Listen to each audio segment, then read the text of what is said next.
Start the recording. NA in hand. Hi, Toronto. Nightmare today. This is a big one in theory, right? So I need to get this chicken down me. So the first part of this VOD will be me eating a chicken wrap. Hey, Crowded. Grand Finals preview, you reckon? Yeah, I had the same feeling. Nightmare over NRG. Our presumed lower bracket final. Ooh. Oh, fuck, I need to change shirt. Let me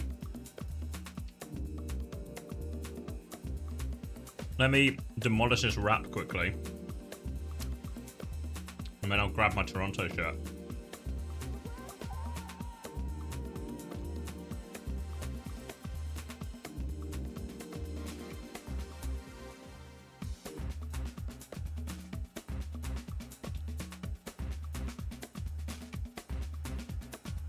Ooh.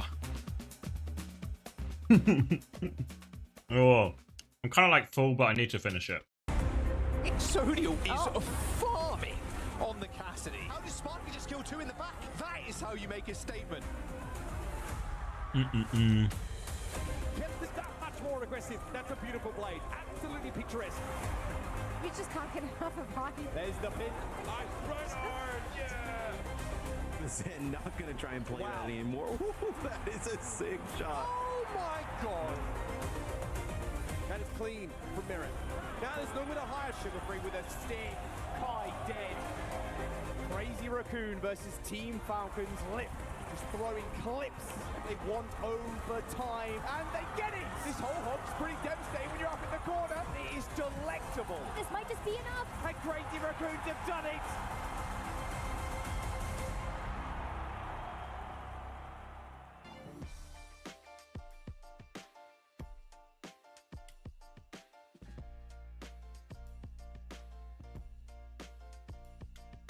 How are you doing? Ready for this?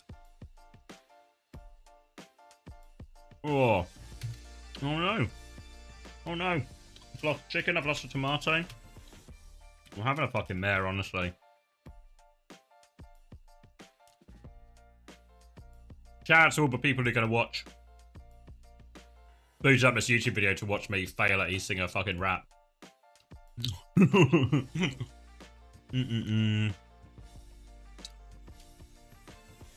Was VP versus SG a comp diff or a player diff? It's like a crispy chicken wrap. I don't know if you can see that well. I've nearly finished it.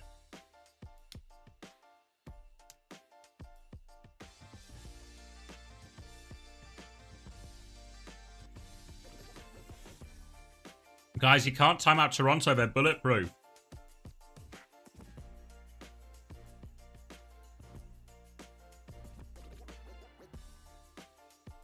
I've got that AMD armor.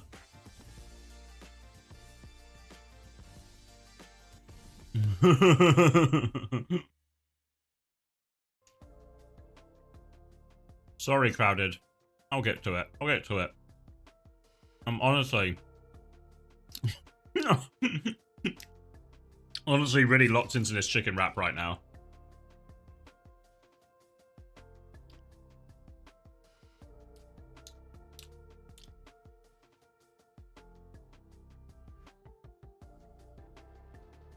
You're the only one who does any work, GB. Have you got any help on the other stream? Do I need to poach? Do I need to poach some mods?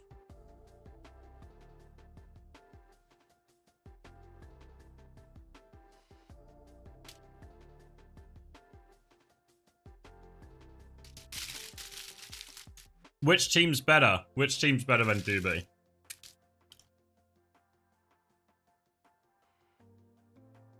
Okay.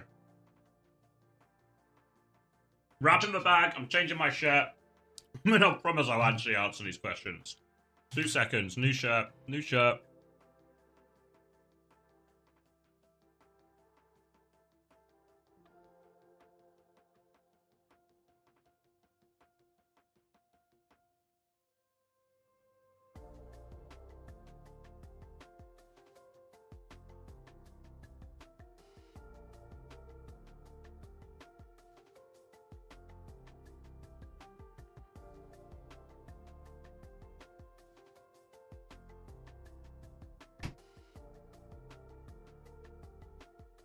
Freshly cleaned.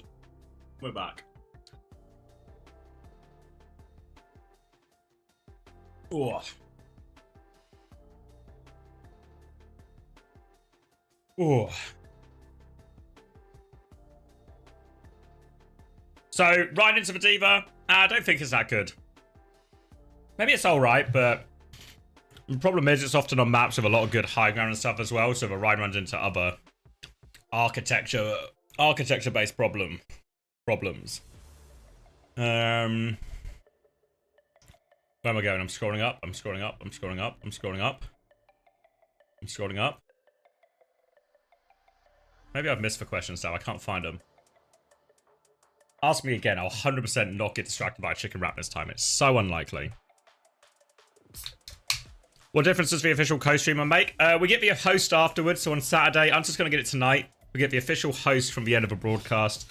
And I'll get the same tomorrow. So we'll do some giveaways. Oh, pardon me. We'll do some giveaways tomorrow.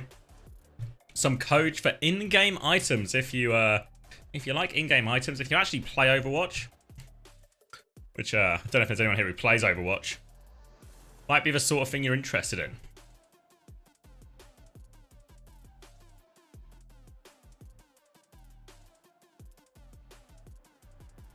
I don't know what we're getting this time. They've not told me yet. I presume I'll find out tomorrow. I think so, yeah. That's my presumption. We'll boot up the marbles. I maybe have to give it a test tomorrow because I can't remember the all the binds and stuff. But I think it's pretty default stuff to move around.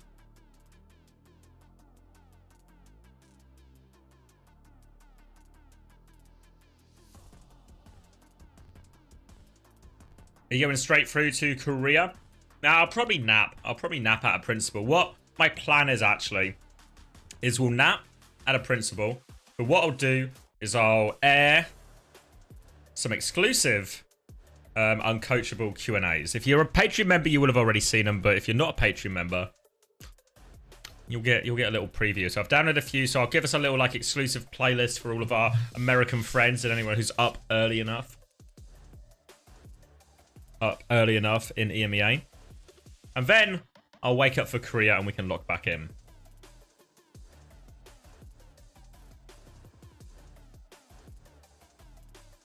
Wait, who's your first favorite bold person? Let me guess. Is it... Is probably Joe Rogan, right? It's probably Joe Rogan.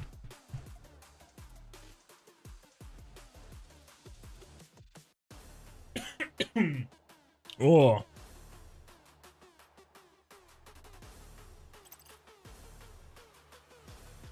Your father, who is Joe Rogan, right? So I'm still correct, I reckon. What time does it start for Korea stuff? Oh, I'm choking to death. It starts at 9 AM British time, whatever that might be for you, for your respective country. In terms of games we're gonna watch, I can't remember now. Let's move this to North America. Let's open Korea in another tab. So these are the free game. That one, and this one today in North America, and then tomorrow in Korea. Oh, Crazy Raccoon, Falcon, Zeta, Pokerface. And then this one as well, Vest. It's actually a fucking banger tomorrow in Korea. Goddamn. Absolute banger.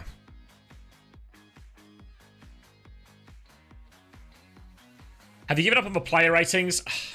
The problem is the player ratings become really awkward because I've thought about doing it for EMEA and NA top 8 as well, but it becomes a very time-consuming thing afterwards. And when I stream all the regions, not to complain about my job, but it's quite tiring. It's quite tiring. I was doing the math. It's going to be something like 79 hours I stream in these 4 days, which is it's going to be that much? It's something like that. It's an outrageous amount, really. I'm going to spend more time streaming than I am sleeping in these 4 days.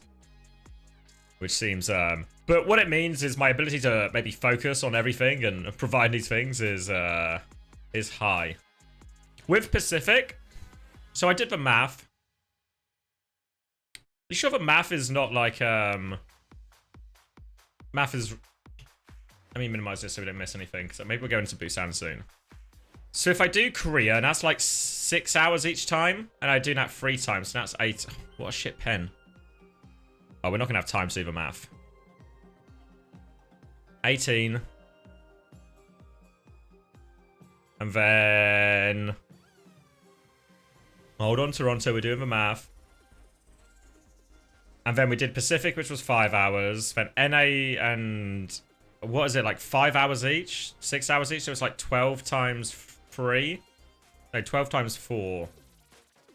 Which is 48. 48 plus 5 is 52. 60. 70? Maybe I added a 9 out of nowhere. So it's only 70 hours. Yeah, my apologies. It's only 70 hours, guys, so don't worry. And we're off.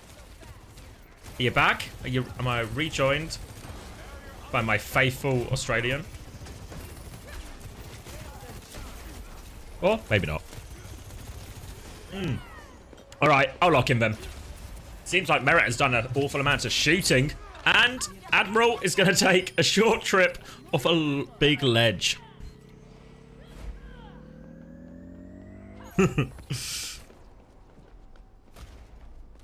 Sombra now coming out here.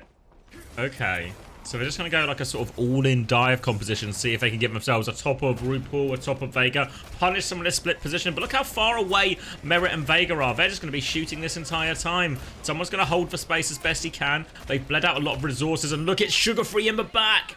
Bleed out all the resources in the way in, and Sugar-Free does what he does best, clean up from behind. And this hold, the retake should be really hard for Toronto's comp, but the hold is really strong. So as long as they never lose a hold, they'll probably do all right, I reckon. No ults. Hello. No ults on the side of Nightmare either here, which is a big problem. So they're going to have to try and cross this distance again. We see Seeker is in super deep, dropping some pings, highlighting for targets. Virus comes out onto Merit. There we go. Will get focused down. This time the dive lands, but the pulse bomb trades free. It's a Toronto World, Max. Yeah, is it already looking like a Toronto World? Has it been that dominant in these 2 fights? Yeah, I've been convinced, and this has nothing to do with the AMD logo and Bell logo in my corner. This is an unsponsored opinion. It's a Toronto World.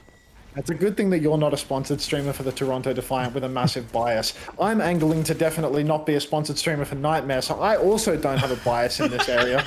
So that's totally fine. Looking like a Nightmare world right now. Don't let the scoreline up top confuse you. 75% to Toronto Defiant is actually just a buff to Nightmare. Merit getting an early pick onto Seeker, also just a part of the plan, because Infected trades out onto Vega. Infected on the back, retreating, but he does get caught out by someone. So things are looking really rough now for Nightmare. This is the last fight, and they don't have an ult to their name. CJ is about to charge up the Kitsune Rush, but Zero goes down. So now the touch is going to be difficult too. Seeker in stealth gets out onto the point, but Sugar-Free, he's there. He's spotted him. Merit drops down as well. Seeker, he's had to TP away, but he hasn't lived. He's been chased out by someone. Immediately Infected goes down too, and it's a total wash for Nightmare. Tell me more about this Nightmare master plan.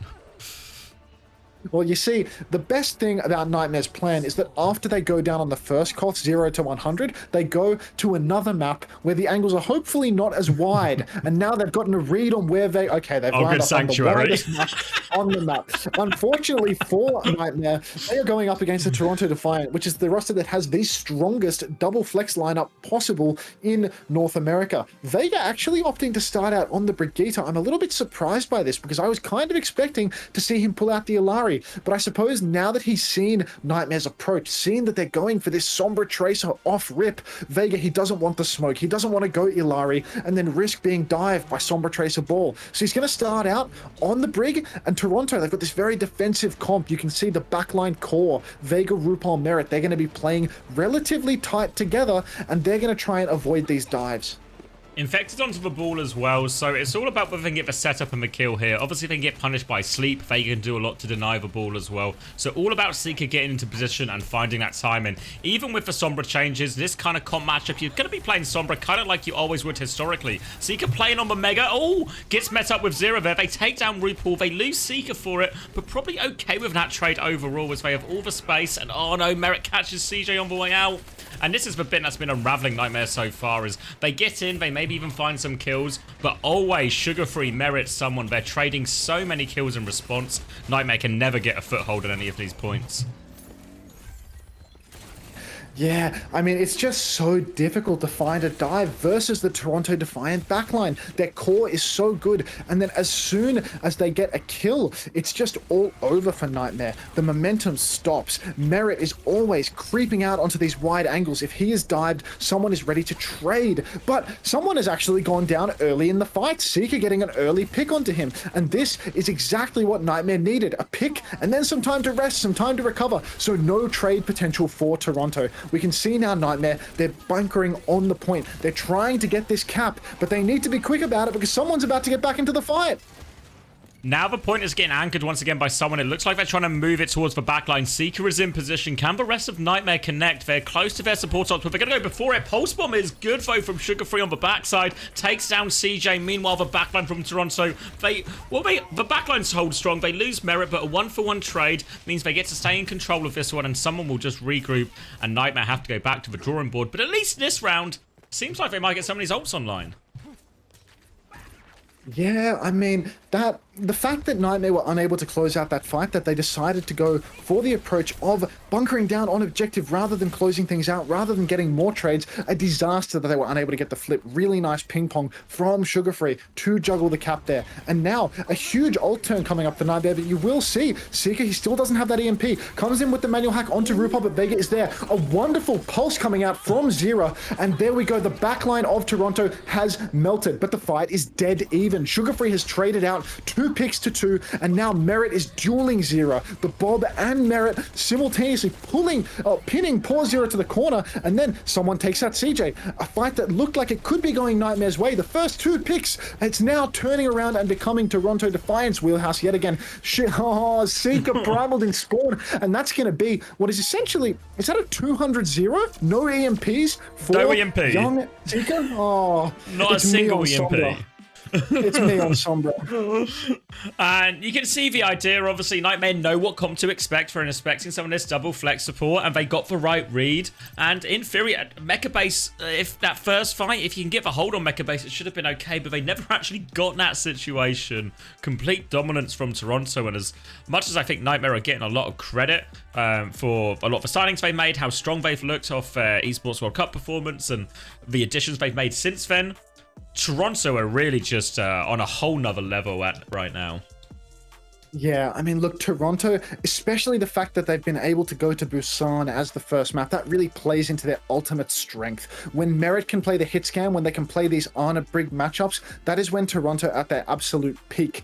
Maybe going into the next map, perhaps Nightmare will be able to draft a map which allows them to play a little bit more of the Lucio, you know, something that forces Merit off the protected hit scan. Because honestly, if they can force it into a Lucio matchup, things might be a little bit closer. That being said, Toronto, I mean, this is the team to beat. This is the team that everyone knows is the top dog in North America. They came second at the Esports World Cup. They took a map off Crazy Raccoon. This is an incredibly talented roster. So for Nightmare, I mean, the bar is extremely high.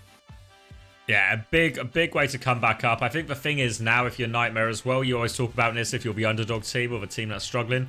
Can you start sending them a few different directions? Ask them different questions. Obviously, the downside is the Toronto roster is very much built to play every composition, but we've seen them struggle before. It was even the old sort of core with Zera and Seek, and that did manage to take a map off them and face it back in the Amalgam Mirror. So maybe if they can force something along those lines again, it can open a door for some success.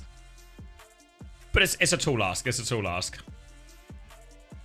Yeah, no, it's definitely asking a lot of Nightmare to take down the top dog in this instance. And I mean, that first map, it wasn't terribly reassuring. 200-0 is about as bad as it can get on King of the Hill, or so I'm told. And time again, I mean, you just see the clutch power for Toronto Defiant. The fact that even when Nightmare, they open up the fights, they make it a 5 versus 4, even a 5 versus 3. Somehow Toronto, they're able to claw it back. They just have this insane understanding of how to drag out the fights, how to turn them around, how to play from ahead, how to play from behind. I mean, it's a very strong roster. And even that fight you see there where Zero sticks for Pulse Bomb, it kills RuPaul. Infected even then boop snap Pulse Bomb into the nanoed Brig, so Vega is 1 HP. They get both of those kills, and that was for... They lost that fight. They lost that fight ultimately. So even when they find success in one area, they need to try and find a way to kill RuPaul and Vega, and they need a way to deal with no one trading to Sugar Free and someone, and they get so much value. Sugar Free's really just made an entire year of it. Every time they try and put pressure on the backline, Sugar Free will trade one of your supports or your hit scan or something like this. There's going to be a Circuit Royale coming out next, so do you think we're just going to force a Sigma mirror here? We're going to get something similar to what we saw in the NTM series? Yeah, I mean, it does look like if they're going to take it to Circuit, it would have to be the Sigma. I mean, this is interesting because, I mean, Infected and Someone, they're very much cut from the same cloth in the sense that they are both these, like, very flexible tank players, but we're actually seeing something completely unexpected coming out from Toronto Defiant right now. We're seeing a team leave spawn on defense playing the Winston instead of the Sigma. This is an extremely rare situation for Circuit Royale. To see someone playing the Winston here, I'm very surprised. I've seen it once before in recent history. It was a cold summer's morning in Korea, and Crazy Raccoon rolled out on pretty much its exact same comp from Toronto. And what Crazy Raccoon did is they actually held super close initially. And I think the idea is you hold relatively close with this, and even though first point will be a struggle when you have to get to ults to win any fights, once you get to second, actually this Winston, Ana, Alari, Pharah, Widow is a devastating comp to play on second defense. So while the first point I think will be a struggle here for Toronto if they can't get to those ults, once we get to the second point, I think Nightmare are going to have a horrendous time trying to retake. Yeah, I mean, it does look like Nightmare, you know, they have something of the counter strat for what Toronto Defiant has going on, rolling out on the Ryan Bastion May. I mean, this is similarly untraditional, to be honest. You're right about that second point. It's an extremely difficult place to fight. Seeker using the Bastion form rather early, forcing someone back, but no kill conversion. And now, Nightmare, they need to be so careful because the nade could spell disaster for them. 5 more seconds until Seeker has that form, and it does look like Toronto, they're just going to give the space. They're going to fall back further. CJ get real close in this window real quick, largely in the thanks to Sugar Free's Pharah damage here. So if they force him back one more time, they keep conceding space, and they don't quite have any ults yet, Toronto. So Nightmare with a huge timing as someone will jump above him here, can get cleared, boop down from Admiral, will force someone to leave, but he's just kind of dodging right now, I guess. It's harder to shoot at Winston than you'd think, as he finally does get out now. Sugar Free's going to get really close to this barrage. Vega has the captive son, but CJ has this window. There is a timing right here, right now, if they can find kills. That'll do. Oh, wow. Seeker with the mine through the window takes down Merit, and this is the start that NTMR needed. RuPaul, he does not have the nano boost yet for someone. Sugar Free goes for the barrage, but it's a 1-for-1 trade, and now there's no DPS left on the side of Toronto Defiant. It would be an absolute miracle for them to clutch it out from here because there's no ultimates online. Okay, so in theory, oh, nice pin from Infected. We'll be able to catch the Widow as a result of this too. So this is, oh, Admiral's going to trade. RuPaul's going to sleep. All right. They do get the Ana eventually, and this is hopefully the idea for Toronto now. Now they can get to these ultimates, they can get out, they need to stop this snowball fight. That's the most important one for them, but once they get that, they get the high ground hold, they will be okay. The saving grace for Nightmare is they do have this beat that can counter out a lot of this aggression. Going into the next fight now, I mean, look, there's a huge bank of ultimates for Toronto, and it's really hard to outplay some of these. But Nano comes out onto Sugar Free, and straight away you see Admiral answer back with the beat drop. Sugar Free, he backs up in kind, but there's still some scary stuff coming ahead now because Vega has the captive son. Bastion ult thrown out by Seeker. He does not get anything with it, and you can see the Nightmare health bars are already so low. Someone, he's in the back with the primal. The Blizzard comes out in an attempt to counter it, but it's for nothing because it's a Merit. It's the Merit show. Zira and Seeker both taken down. Vega now on top of CJ as well. And the trade onto Vega, I don't think it's particularly significant because Nightmare, they still have to fight up this slope.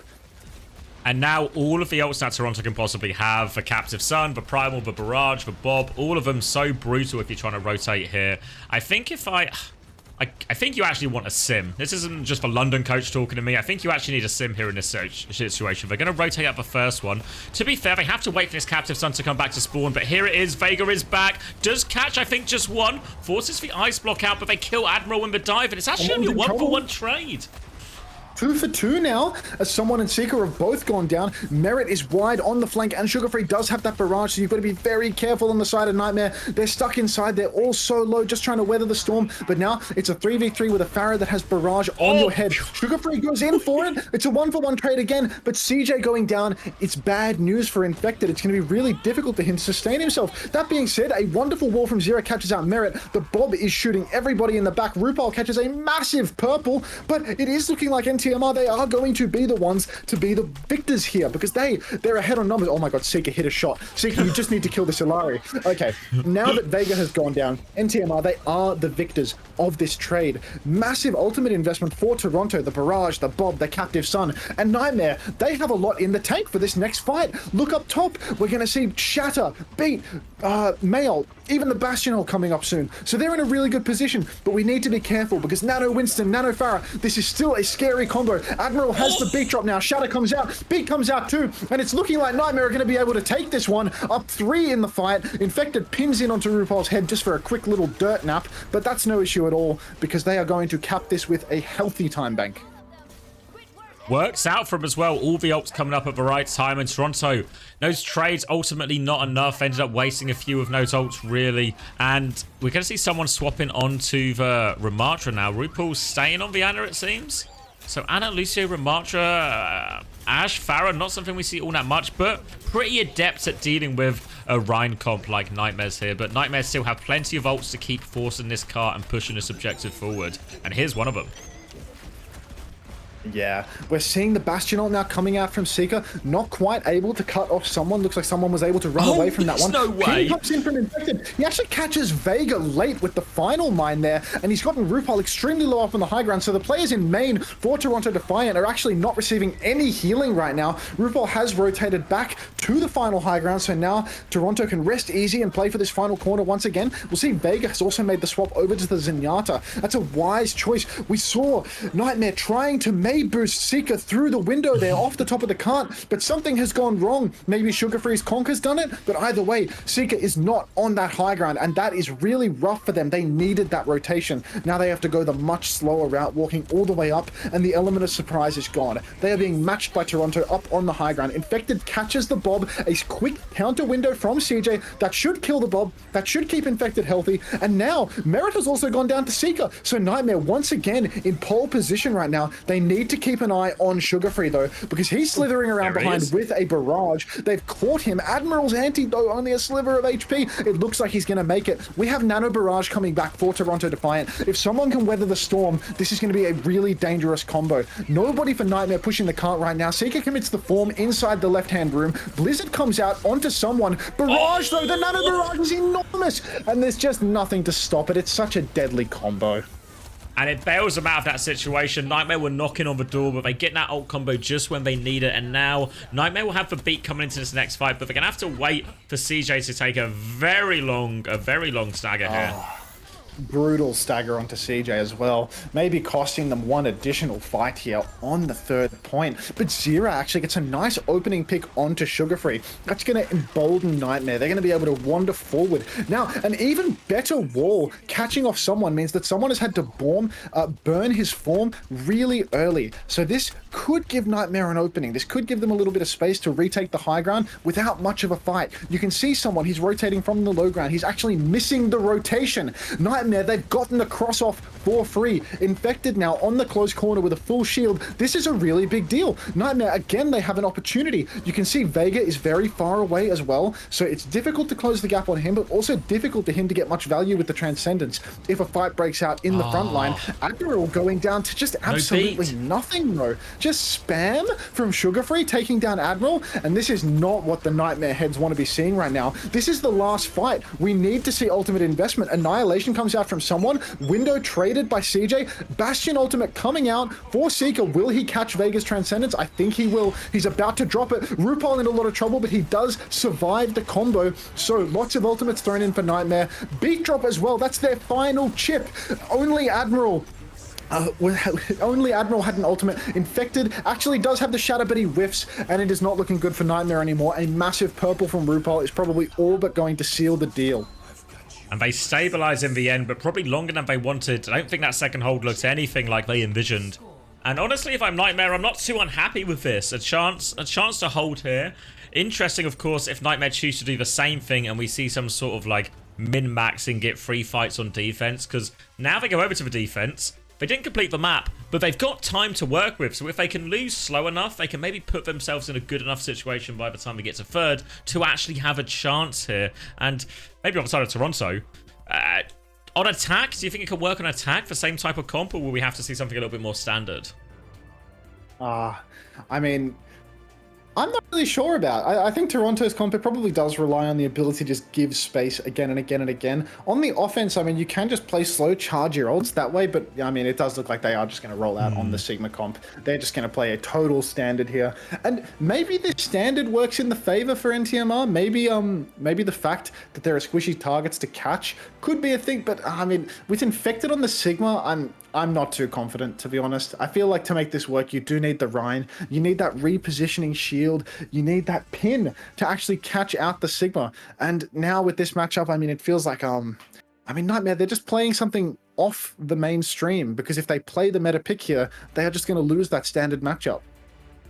We'll have to see, because it might just be a war of attrition in the end. Will be Baptiste, Zenyatta coming out, and obviously for Pharah, such a good stage in the meta, and actually one of the perfect heroes against this comp, and they're just going to stick the Widow here, which is interesting, and oh no, wait, no, Winston and a Zen.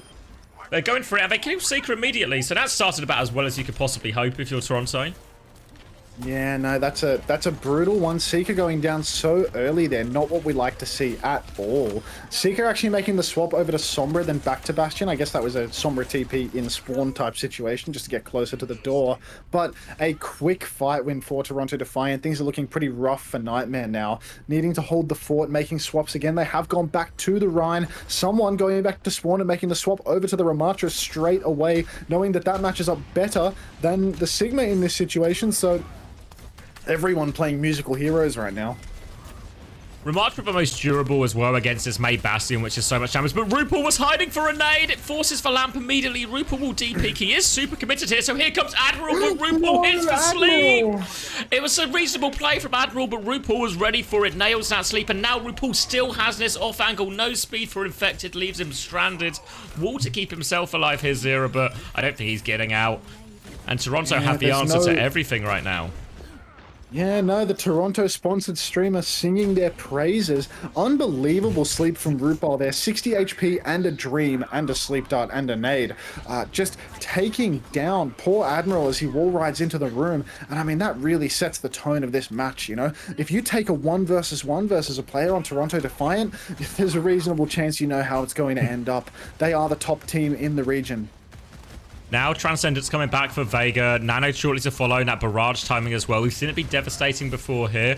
They have a window to swing with first, though, Nightmare. CJ looking to use that now. They want to use it aggressively into the walls, though, but deep peek from Toronto Defiant here. Nade on the high ground again, catches him, forces it onto Seeker. He's low. They're still trying to peek in this window, but now in this barrage and nano timing, looks like it's up for Sugar Free. Wants to go over the wall here, looking for him, and no great solutions really here for Nightmare. Yeah, no, it's very tough for Nightmare right now. I mean, if you look over to the ult situation, it's just a mess, you know? Toronto, they have everything they could possibly ask for, and Nightmare, they have nothing. The Nano Barrage comes through. It's actually a 2-for-1. Merit has gone down, but I mean, Lenny, he's just going to keep on chugging forward. I mean, we're already here on the third point now. This is 5.5 minutes for Toronto Defiant to cap out the third point. So it's looking really rough for Nightmare now. A lot of the idea when you play some of these sort of like Ryan, Lucio, Bap type comps on the defense on these type of escort maps is that you really want to sort of min-max a lot of your fights. So even though you have these ult combos that are really hard to deal with, like the Nano Barrage, that you get enough fights, that you get enough winnable situations just to slow them down and bleed for clock. But nothing there. Bombs onto RuPaul, force a defensive nade, one more. Just about gets away from that one, RuPaul, but he's walled now. RuPaul having all sorts of issues. Just Vega dies somehow, sacrifices himself to get RuPaul out of there, but Nightmare have held for choke, and someone's stuck behind on this staircase now. Yeah, no, thankful to Vega for his sacrifice. Someone actually invests the Annihilation here, but he is going to have every single ultimate that Nightmare has thrown at him. A Blizzard, a Shatter, immediately catching him on the chin. So they will take down someone, but Seeker has been traded. So this close hold has immediately been weakened. CJ, he does have the window. He may be able to turn it around with this. If he can just window with the right timing as Toronto Defiant pushes in, they may be able to weather the storm until Seeker gets back. Looks like he has thrown down that window. He's thrown down the lamp as well. A massive purple from RuPaul, but this is a safe lamp spot, so the purple won't amount to much of anything. You can hear Merritt flicking off shots from main, but someone, he's stuck behind enemy lines. Infected, he whiffs his pin, and while it doesn't cost someone his life, it does cost Infected his life. He takes a bit too much damage in the back after whiffing his pin into the wall, and that is going to be Infected going down. Very difficult to hold close without a tank now, so I'd imagine Nightmare are going to give the space, even though they got more picks. They were managing that forward hold so well. It was looking really good for Nightmare as well. So it was a shame to lose it to something like that. Now they have to pick their next hold location. Looks like they're having to start giving space on coast. And might just be all the way back down to the pool high ground. And Infected will be there to make sure Zero can get out here. And they're slightly split right now, Nightmare. And it looks like someone's dropped down to take an aggressive position here. Be available for Admiral to deal with the next threat. But it's that Nano Barrage timing again. Yeah, the Nano Barrage, I mean, it's a really deadly thing for Nightmare.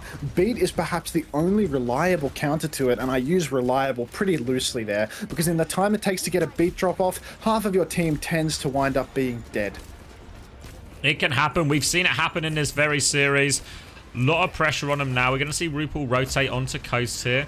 They want to take over this top right-hand side. Might even start with Bob to give themselves a lot of space. And I don't know how Nightmare really deal with that here, because Infected is on the point right now. Is he coming top to mirror? They could really do with their Rhine up here as well, because he's here just in time. But here it is. Nano, beat, lamp, everything gets off. They shut down Sugarfree for it. 2 ults have gone. Bob has been invested as well. RuPaul is still in top left, but Bob has killed Infected on point, so Zero's going to have to take over those responsibilities. But it's just Merritt finishing everyone off. Mayo on the point. But is there anyone left to touch? No. Someone frozen just slides it in. And 2-0 for Toronto. My.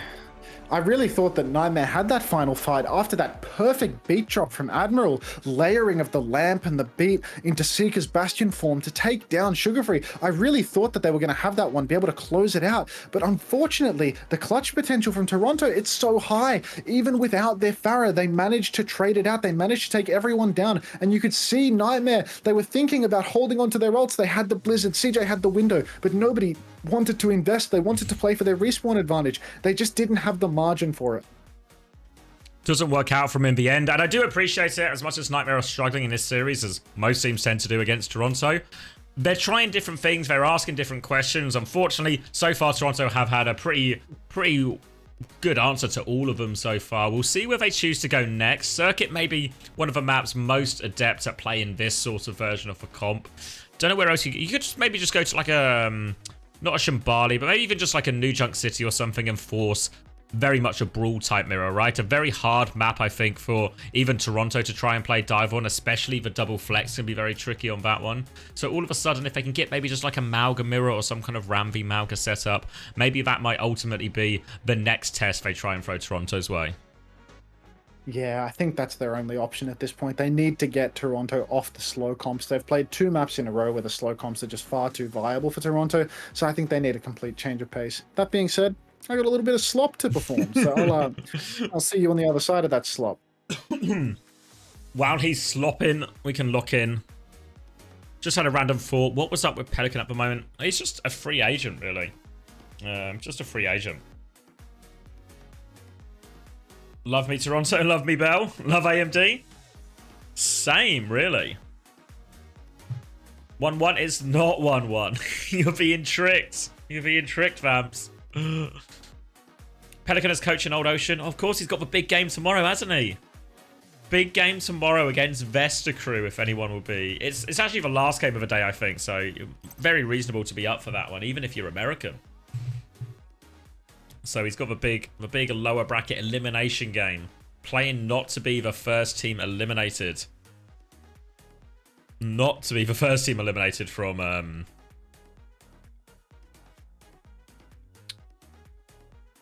Korea. Because that would obviously be a pretty sad state of affairs.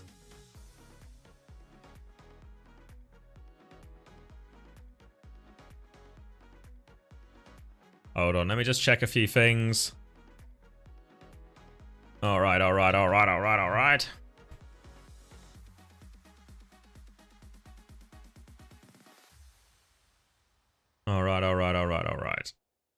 SSG matches were fun. Did you catch them live or you just watched from VODs? How was EU today? Yeah, pretty good, pretty good. SSG versus VP, if you have time, definitely worth a look again.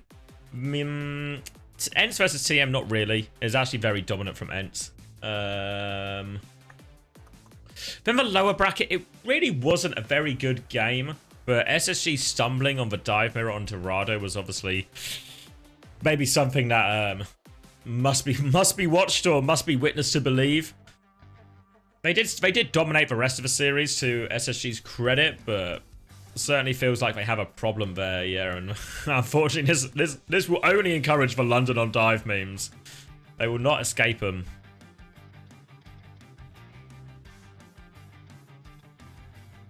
And we will get that new Junk City, and it will be Clear subbing in here as well. So Clear subbing in for the Malga. I guess they'll be hoping for a bit of Malga mirror, obviously. And we'll see if that's what they are going to get. The answer initially might be no. We've seen Toronto playing this Zarya Genji version before. And honestly, my expectation... Normally, what you see with a Zarya Genji is a lot of bubbles will be poured onto Sugar Free. Lots of options for him to... lots of options for him to be aggressive with those. But versus this type of Malga composition, it might actually be a bubble merit type situation. A protect the president type deal. Because they're going to run out, they're going to meet him here. And this comp, Zarya into Malga, I've not really seen it. My gut tells me the Zarya is going to have a hard time. But we'll see if my gut is true. Pharah, Cass are the choices of DPS to go with this as well. Deflect, bubble, all in play. And Merit's just shot Zero out of the sky. So you can normally headshot your way out of most problems in Overwatch. And Merit's gonna do that right here, right now. And they do survive here. So obviously 2 bubbles, a lamp, lots of good peel tools available. But in theory, I still would expect for Malga comp just to overwhelm this Batcast area.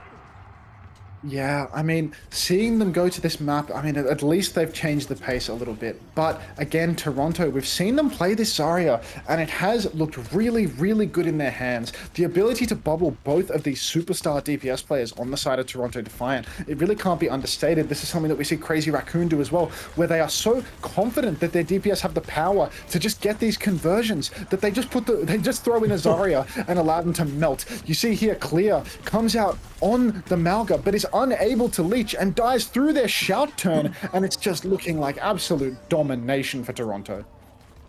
I was saying we normally see a lot of it being played into the Genji quite often, but I guess you can also just use them defensively, right? Stops their healing the Malga can get from shooting that target, gives Merit a few more, just a bit more time with the bubbles and the lamp to click on people's faces.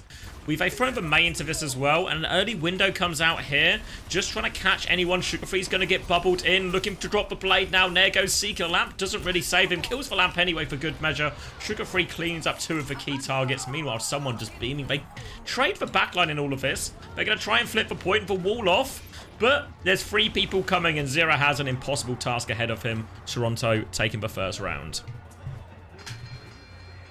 Yeah, it's another 100-0 for Toronto, and I mean, hopefully we don't see shades of the Koth here. Hopefully we actually get to see Nightmare win a fight, but it is looking pretty rough at the start. And as we look over to the next point as well, I mean, Nightmare, they have a slight ult swing. You know, if they can drag out the fight a little bit, they will have a 1 ultimate advantage, but Toronto's ultimates are deadly. Grav High Noon, extremely difficult combination to deal with. There's almost nothing Nightmare can do to that combo other than throw up a counter wall. Seeker actually getting the early pick onto Sugar Free is exactly what Nightmare needed for this retake. Now they walk up in main, Bubble comes out onto Merit, Suzu and Beat Drop onto Merit. Good lord, Merit's getting everything imaginable, but he greeds the High Noon and actually goes down to Seeker. A 1-for-1 trade here, and Sugar Free will soon be back, so it's about to be a 4 versus 4. You can actually see Sugar Free's shurikens flying in from the side, so right now we have a 4v4. Clear, pinning in, and now Zero, he's pushing up. You can see he wants that Blizzard. He throws it in, the Kiriko teleports away, but Clear does manage to catch RuPaul in the chaos. So this is looking like Nightmare are probably going to take this fight away now. RuPaul going down, someone under a lot of pressure. Sugar Free gets a trade onto CJ though, so the fight's not over yet. Seeker answers back onto Vega. Honestly, looking like we actually have a Nightmare fight win. We're off the board, and Nightmare will get it. It did cost them a pretty penny in the end, but they still have Cage High Noon. Someone's now going to go onto the Diva here, Merit onto the Sojourn. So all things that can just deal with that aggressive Mauga stomp timing now a little bit better. But not a lot of good things to deal with Cage High Noon, honestly. A really powerful combo here, as long as Clear can catch a good few of Toronto in this one. Yeah, the thing is, all of Toronto's swaps, they've made it really difficult for Clear. There is no longer a single easy pin target for Clear. So now he has to play so passively. This turn, at least, he can hide and then play for his cage. We see the window thrown down to match RuPaul's Kitsune Rush. Merit, balls of steel and maybe brains of mush as well, as he goes flying inside the window, just taking himself out. Unfortunately, Clear's cage appears to have only killed Clear, and Nightmare, despite the advantage, even in this fight, Sugarfree now slicing and dicing through Nightmare. Seeker sitting, or Zero sitting inside his icebox, not quite on the point. And, well, yeah, the good thing about Cage is you get to lock everyone in there with you. The bad news is if it happens to be the Toronto Defiant, you might actually cause yourself a bigger problem than otherwise. And despite Merit's seemingly disregard for what the amplification matrix does, twice now we've seen him just barrel his way right in front of the window. Twice he's been punished, and twice Toronto have actually gone on to win the fight as a result of it now. So Mayot coming back for Zera, beat for Admiral, so there is a decent chance here. Overclock for Merit coming up soon. Been a while since we've seen a Merit overclock in play. Yeah, no, been a while since we've seen anyone's overclock, to be honest. This is almost a callback to the past, this Sojourn pick. Actually, very early overclock coming out. Lamp has been forced. Admiral throws in the beat drop as well. Vega 99% on his own beat drop. He goes for it, he gets it off, and it is looking like Nightmare are going to need to slow it down. It's Clear pins into main, but you can see Sugarfree is in the backline with someone. CJ on a sliver of HP, he appears to have gotten out, and the trades are all going in Nightmare's favor. We've got Merit and RuPaul in the back, but these trades, they don't matter. Nightmare, they capture the point. They are going to bring it 1-1. And we thought this might be a matchup where they have a bit more of an even footing, and it certainly seems to be the case so far. RuPaul did get up to that Kiri ult towards the end of that fight, so hasn't finished next one. But Mayo, High Noon, ults here that Nightmare can use just to try and neutralize that Kitsune Rush. They can't necessarily win the fight, but if they can just stop Toronto pushing into them with it, it might be okay. They just have to be wary that it will make someone go really fast, and that Diva and Genji aggression timing can be really scary for them. Yeah, Seeker under a lot of pressure during these Kitsune Rush turns. So difficult to stay alive versus the Diva and that fast shooting. Seeker pops the High Noon into the Kitsune Rush, actually demechs someone with it, and he is aim locking, takes down Vega and Sugarfree. An absolute highlight reel coming through from Seeker right now. Expect to see this in his next frag vid on Twitter, because that was unbelievable. Seeker doing it all himself. Works really nicely, and you have to say, High Noon for a Kitsune Rush. What an unbelievable economic trade as well. And we're just actually going to see someone go over to the Mauga as well. So we're going to get this full Mauga mirror. And this is where, a long time ago now maybe, but Toronto Defiant did drop a map to Nightmare doing this, and we'll see if it happens again here. Window and Blizzard in play here, so a lot of weight on Sugarfree just to try and make this Blade play happen through everything. Admiral's beat will probably deny a lot of that though, so it might have to be a longer fight for Toronto here. Trade an ult for another one, and then go back again. Here we go. Oh, so much space conceded for Nightmare, though. They've actually given up the point in this ult exchange. Sugarfree on the side. Will somebody come and chase this man? He buggers up his dash on the way out and does die for it, but Merit has popped the overclock to trade aggro. Now, Vega takes down Zero, so Nightmare are disadvantaged again in this fight, and Merit, he rips off CJ's head. That's going to close out the fight for Toronto, and it's a disaster that they have lost this fight with the timing that they have, because they lost the cap. Clear now getting staggered. And this is just unreal stuff from Toronto Defiant, turning 2 fights into 1. Now Nightmare, they only have 1 fight to retake. And they have to do it into both support ults as well. Kitsune Rush beat both in the hands of Toronto supports right now. Clear does have Cage, but obviously, if you have Cage and they have both support ults, you can't actually win that Cage fight. So we don't see it all that often, but maybe Cage to bait out the Kitsune Rush and disengages on the cards for Nightmare. Re-go with High Noon afterwards. A complicated fight to try and win, but Nightmare, they have to get the touch in all of this as well, so it's very tricky coming into these support ults. Yeah, just a difficult situation for them. The counter pin from someone. Cage comes out from clear, actually takes down Merit. Vega does wind up dropping the beat, but fighting inside the cage with the enemy's Kitsune Rush is a dangerous game to play. Clear gets another pin, but RuPaul manages to dodge it with his TP, and now Nightmare at a disadvantage. Clear has gone down. Someone hooning through takes down CJ, and it is going to be another fight win for Toronto Defiant.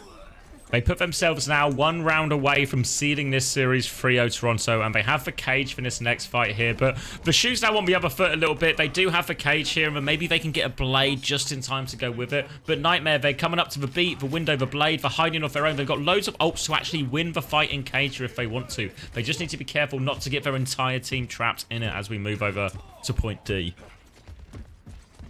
Yeah, moving over to D, someone's cage is probably the star of the show. Thankfully, Seeker, he has the cage counter. We have the High Noon, Admiral with the beat as well. The ults should be enough for Nightmare to brute force this fight. It's a question of whether they can do it lean, whether they can do it without burning their entire ult bank, because they need more than just a fight win if they want to take this series anywhere close to winnable. I need to kick it off now from Seeker, just trying to take a little bit of space, but they're all relatively safe. There is the cage from someone, beat inside it now, trying to make it work. Blade comes out, but now Sugar Free with the blade. They're all in lamp, but they're all stacked up. They're all in the cage. Oh, they go in Lord. there, and there's so much damage for Sugar Free. Zero trades 2 at the end, but it won't change the result of a fight. Be limited to about 26, 27% here, and Toronto in control, back up to both support ults as well. 3 ults used there for Nightmare. Yeah, I mean, that's an absolute disaster, and I think the core of it was the fact that Seeker opened the fight with the High Noon. By opening up with the High Noon, you may get an early cap, but you lose an answer to Toronto's biggest combo, the Cage Blade. So really, I think they needed to be more conservative with that ult in particular. Merrick goes down to 0 early on in the piece, though. CJ threw down the window, and it is a 2-for-1 trade. Nightmare actually advantage right now. Clear pinning in under a lot of pressure, though. Someone takes down Seeker, and everyone on Nightmare is so low. They're waiting for their next shout, and it just doesn't come up in time. And now, I mean, this is the final fight of the map potentially. Only Clear's cage to their name, and Toronto, I mean, they have the ults, they have the overclock, they have Vega's beat. It's going to be really hard to convert on this while also needing to touch the point. It looks like Toronto really keen to go early. You see Vega ready to pocket Merit in with this overclock. There it goes. Merit looking for it. Trying to find someone. Admiral's going to try and make his way through for the point. He goes for him. He's been trapped, though. So the Admiral, I think, can get the point touch here. Can they win the cage fight? Clear gets 2, actually. Zera's still in there dancing around trying to find the Sojourn. They're getting the flip while this goes on. Now, Merit is still alive, but they're all just stranded behind here a little bit, Toronto. Toronto all over the place, and they're now going to hunt down this rogue Sojourn. Admiral can't find him, but just get him in the end. Mate. Good lord. I mean, he's alarming Merit with his presence more than he is with his damage, but that's okay because Seeker's there to finish the job. And now, Nightmare winning that fight, that is huge. The ults, they're starting to swing back in their favor. They've got double DPS ult. If this fight drags on just a little bit, they'll have the beat too. There is a real chance here for Nightmare to even this up. Interested to see how Toronto take this one because they don't have any immediate answers for this, and Vega and Sugar Free go super low super quickly. Huge cleave from that Sojourn from Seeker. They're going to make their way over to point. Someone getting close to cage. RuPaul getting close to Kitsune Rush, but it's not quite here yet. They can just go and match these ults on point. Make sure they won't give a flip as Infected tiptoes onto it, and Seeker's just holding this rail, looking for it. Overclock will be popped. Turns his attention onto Merit. Will get booed back. They're just about alive. Beat comes through. Blade over the top now. Zera needs to finish this and finish this. He will. It's expensive, though. It's expensive. This is too expensive for Nightmare. An absolute mess that they've had to use all of these ultimates to win the fight. I understand that Toronto used the Cage Blade, but Nightmare, they've used 4 ultimates. They came in with the first tempo. It was looking so good for Seeker's overclock, but he was unable to close it out. And now, as we roll into this final point of Flashpoint, Nightmare, they've got nothing to their name. They have to play into RuPaul's Kitsune Rush. They need to win this fight here. And Zera, he's opened it up. He's gotten the pick on Sugar Free. RuPaul throws down the Kitsune Rush. He is unable to kite. It's even now, an even trade, and Vega has a beat drop. RuPaul is so low, but the stomp from someone, it's massive, and it's looking like Toronto once again are going to clean up this fight. RuPaul's ultimate invested as the only ult from Toronto Defiant, but things are still so difficult for Nightmare here. They're fighting an uphill battle. They have Cage for clear, but Vega, he has an answer. Merit has another overclock. It is a very scary ultimate to face off against, especially in the hands of a player like Merit. We've seen them get decent value with it so far. They're starting on the high ground here as well. Just trying to give a little bit of space. Bait them into a space where they have to reveal their heads to Merit here. Just trying to encourage them to walk forward, but they don't actually have the Kitsune Rush or the Cage yet, so Nightmare will just wait for those ultimates. Time is against them, of course, as that cap keeps ticking up. And Toronto here, they're not pulling the trigger. They're just opening the door for Nightmare, saying, come on in, I promise there's no trap inside. Zero's going to try and touch the point initially here, but here goes Merit. Cage onto point here, and there's no one in the cage. It's just Nightmare in their own cage. They're going to not give a flip off it either. Now Vega has the later beat coming back. They don't quite get to any of their ults, Nightmare, and they've waited so long. It's huge, though.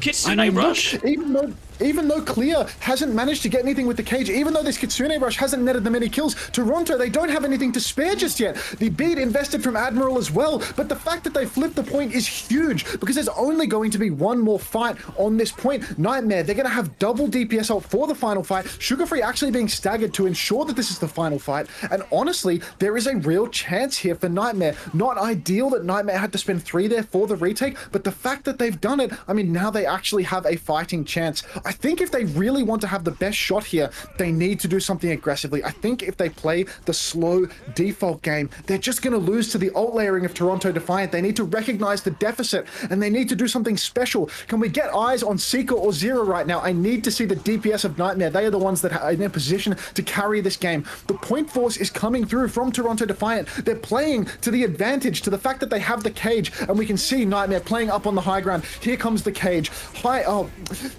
Overclock popped. Now, Zero does not use the blade. It's actually Sugarfree pulling the blade. RuPaul used the Kitsune Rush as well. Now Zero pulls out the blade, but it's too late. Nothing for the overclock. The Cage blocked all of the damage, and Zero, I mean, he's down 3 by the time he's pulling the blade. That's GG. And it was exactly what you asked where the DPS were, and the DPS were just standing on high ground waiting for Toronto to come in. So once they get in that fight, Kitsune Rush Cage on point. Yes, please, if you're Toronto Defiant. Easy conversion in the end. But there was a chance, right? All of a sudden, Nightmare toe-to-toe in that map, right? It was a winnable map. Maybe even could have been won with a few different plays. Made Toronto look at least attainable, at least in that particular matchup. Yeah, honestly, I mean, there were signs of life there for Nightmare at the end. The fact that when they pulled it into a rush matchup, they were able to make things incredibly close. It does show you where the weaknesses lie for Toronto Defiant. When they have to play these Lucio Malga compositions, I think we saw a little bit of this at the OWCS LAN in Dallas. I'm not 100% because I didn't actually watch it, but I'm pretty sure that's where Toronto lost. And I'm pretty sure they had to play a little bit of Malga in that meta. You can confirm that one for me because you would have co-streamed it, watch all the games. Yeah. But yeah, I think this is where the weaknesses lie for Toronto. So, you know, maybe Nightmare will be rematching against Toronto later in the bracket. I definitely think that Nightmare is one of the strongest teams here in North America. So if they have this matchup again, they should definitely try and drag it into more of the rush, more of the Malga. Yeah, 100%. I think it looks like the most winnable matchup for him. You actually saw as well, as much as they did start on that Zarya Genji, I think it's mainly designed to deal with things that are slightly different. The Malga, the aggression, the pressure did force someone into that mirror, and it seemed a winnable matchup for them. Obviously, they still have a problem on all the other dive favored and slow poke favored maps as well, but you know, one step at a time when trying to beat the Toronto Defiant. And I mean, right now, Toronto maybe looks set to win stage 3 of OWCS, a mighty gap between what I think most people probably have as the second best, if not at least third best team in North America here, and dominant for the most part. Nightmare though, signs of life. Really excited to see them play maybe someone like an NRG or something. Yeah, no, I think that the NRG versus Nightmare matchup will probably be the most interesting matchup in NA. That is definitely, you know, I'm not going to say that Nightmare don't stand a chance because we saw some signs of life there, but at the end of the day, if we're going to be realistic, this is Toronto's tournament to lose, you know? That Toronto, yeah, they are so far ahead in the driver's seat. So I'd say that the closest matchup we're probably going to see throughout this whole tournament, and the one with the highest stakes, is the second place match between Nightmare and NRG, because that's the one that you're really going to keep your eyes on. Everyone, you know, gassing up the NRG tank player Kellen, but I mean, when has Kellen ever delivered on a promise? Kellen is the definition of a disappointment, so keep your eyes out for that one. Hard agree. It's going to be 100% the match of this tournament. We're surely going to get it, presumably in that lower bracket final. Excited to see both teams, all their new signings, who has invested their money the most wisely. And we'll get to see that probably, I think it'll be Sunday, most likely. But you never know, depending on results. We'll obviously get to take a look at NRG and our good friend Kellen next as they take on Timeless. Timeless. Yeah, no, good luck to Timeless. I mean, I know I'm not rooting for fucking NRG. I want Timeless to win so bad, even though Luke Minnow is on that roster. We got Puffer, we got Squid, we got the boys that I desperately want to win, so I will let my biases show in full for the next match. I will be rooting so hard against NRG. You will never have seen such egregious criminal bias before. That being said, I need to refill my water, maybe remake the pot of coffee for later to prepare it, so I'm going to have a little Flickagoon session while I'm AFK. You want to carry the stream, or you want me to put on a video, Xavier? Put on a video, because I'm also requiring more water. I might get myself some cheesecake to get me some energy as well. So you're not gonna flick a goon? That's off the cards. Well, how else do you prepare cheesecake? Good God. All right, a 10-minute pine montage, the true definition of sloth. All right, I'll see you, mate.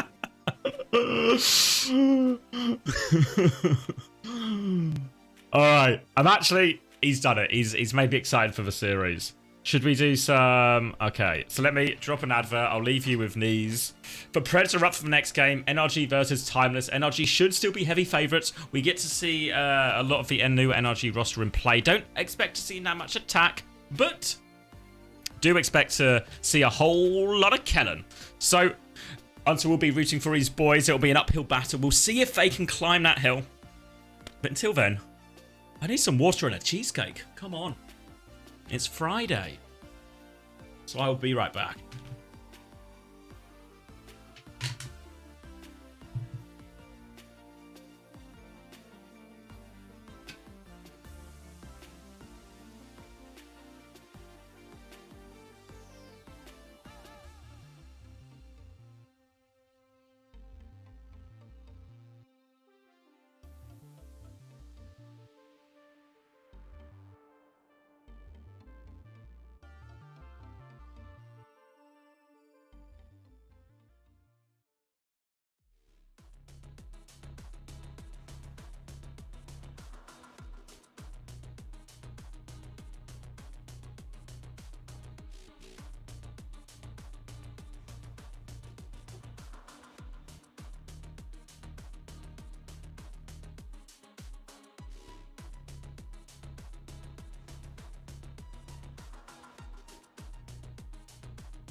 discussed.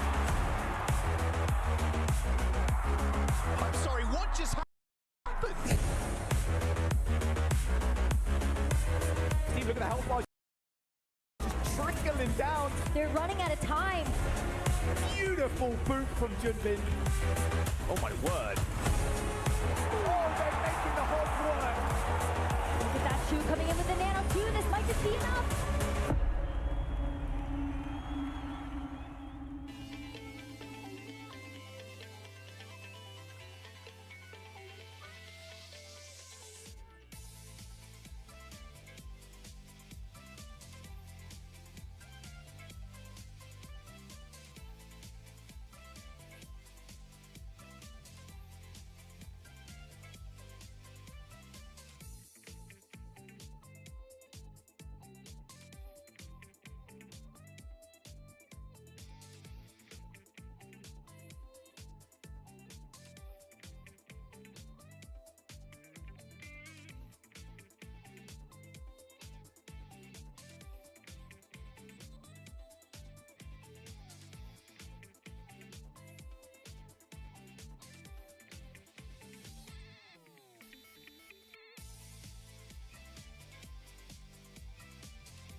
Self some cheesecake. Now we're cooking. Oh. If you ain't dying, you ain't trying. Cheesecake check. You see? Raspberry swirl. Keeping it raspberry, keeping it swirled. I need to do this admin task for a second, so talk amongst yourselves, keep yourselves entertained. Maybe talk about how many deaths you think young PGE will get. Higher or lower than 22?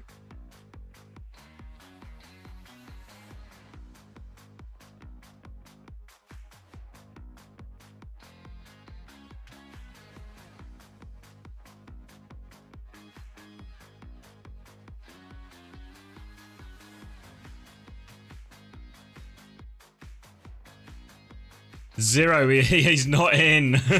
Spot cat, a spot for cat, actually with the best shout out of anyone.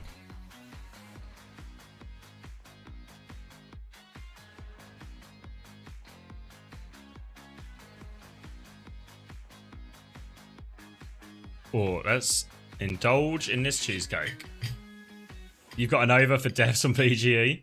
You might be coming up trumps on that one, then.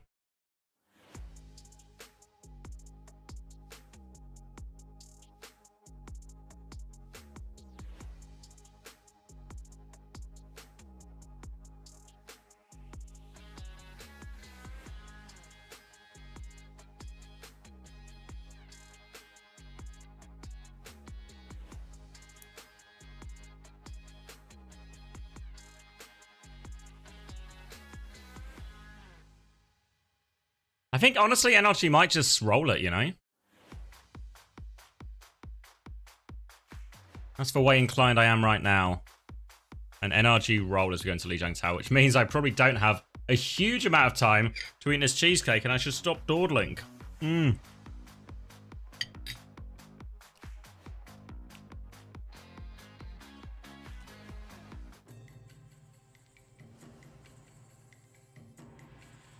Mmm. Alright. I'm gonna keep eating this cheesecake.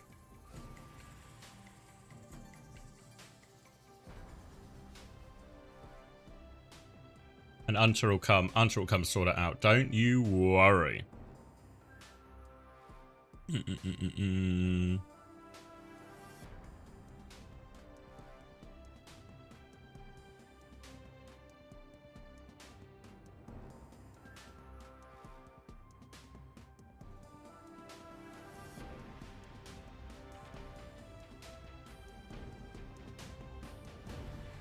Sorry, I'm sorting something out with my fiance. Slash eating cheesecake. Oh.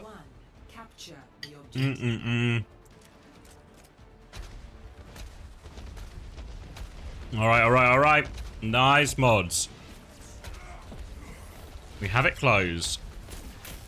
NRG timeless. NRG starting on Kiri, Lucio, Winston. Which will be probably not a lot of surprise. Kellan in the roster. UV starting now, obviously. Above Cow. But Kellan goes down immediately. Which is going to be a huge problem. Huge problem in his first fight. Can't really do much without Winston because it's pretty much a straight up mirror. Give or take a Sombra, give or take a Pharah. Have to say the Pharah's really strong now. Pretty powerful in this meta. And I'm going to hand you over to my trusty Australian as I have some cheesecake to finish. Yeah, no, you plow that cheesecake and I will express all the bias in the world. Unfortunately, despite Kellan, the fraudulent main tank, going down in the first fight, Vision, the fraudulent Sombra, has gone down in the second. So an easy retake for NRG Shock. Tree on the Pharah. Such a strong pick for him. And NRG Shock, they have an elite double flex DPS lineup in here right now.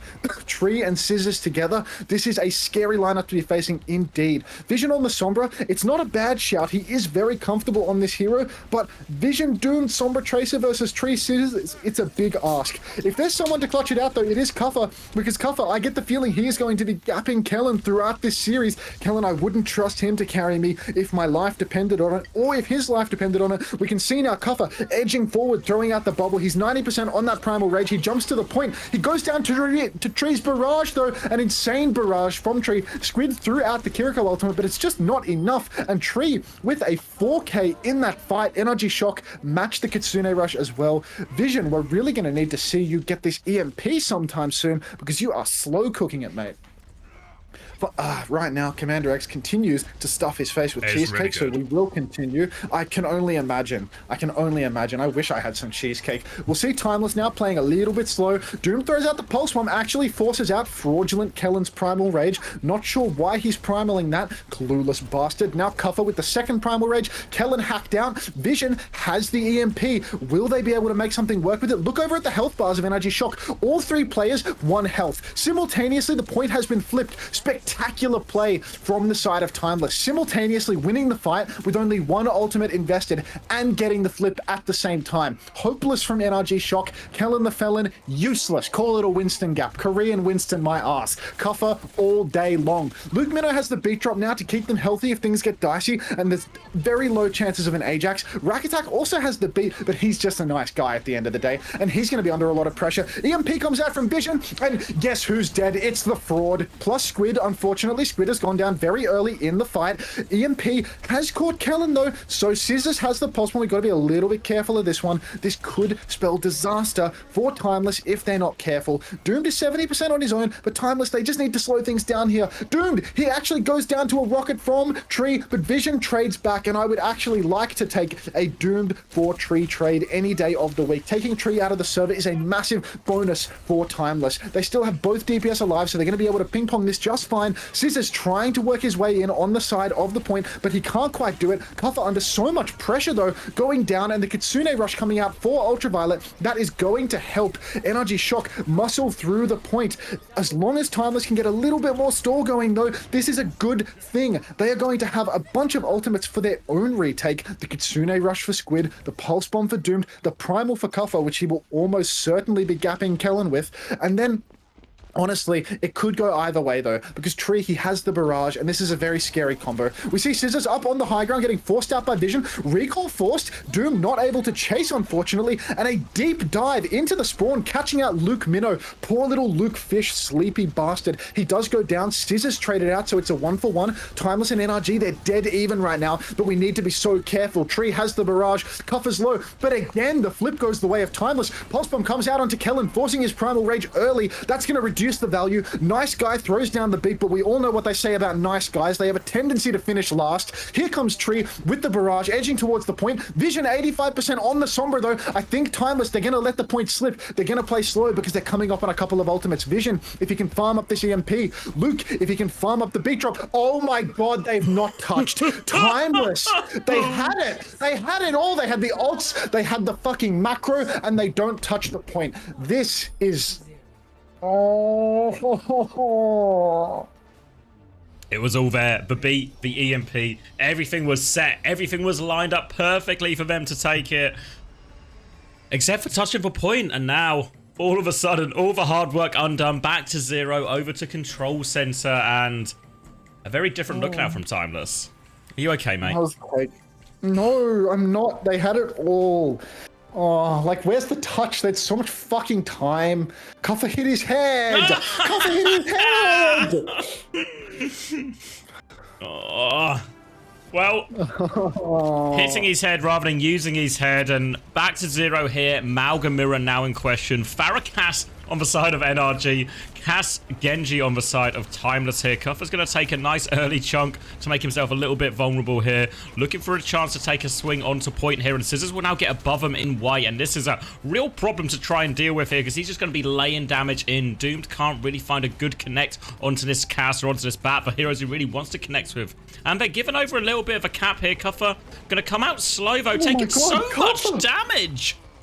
Does he know they have guns? Yeah, on the step up to point, getting absolutely smoked. Doomed, however, actually manages to hold onto this cap the entire time. He has a second deflect up. Fraudulent Kellen the Felon getting his shout forced out, and now Timeless are the ones in the driver's seat. Cuffer is going to be able to re-engage, have a shout of his own. Kellen has to back up. Tree under so much pressure, 1 health, and Doomed is able to execute him. Look at that as well. Vision doing so much damage. A wonderful fight from Timeless. It looked like Cuffer was pissing it away away at the start. Not sure whether Cuffer is in Australia or United States at the moment. Probably back in the US by now, to be honest.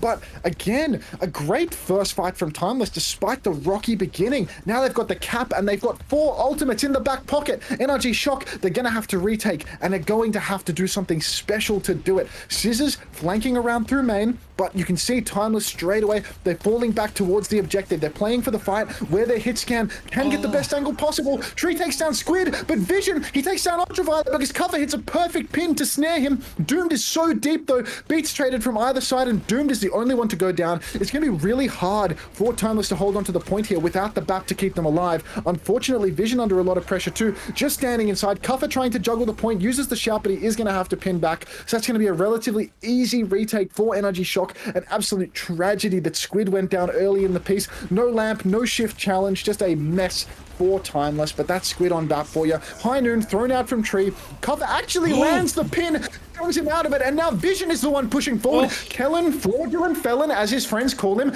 dies to the High Noon, and then Scissors, he throws in the barrage, also goes down to Doom. So Timeless, they are straight back into it with the retake.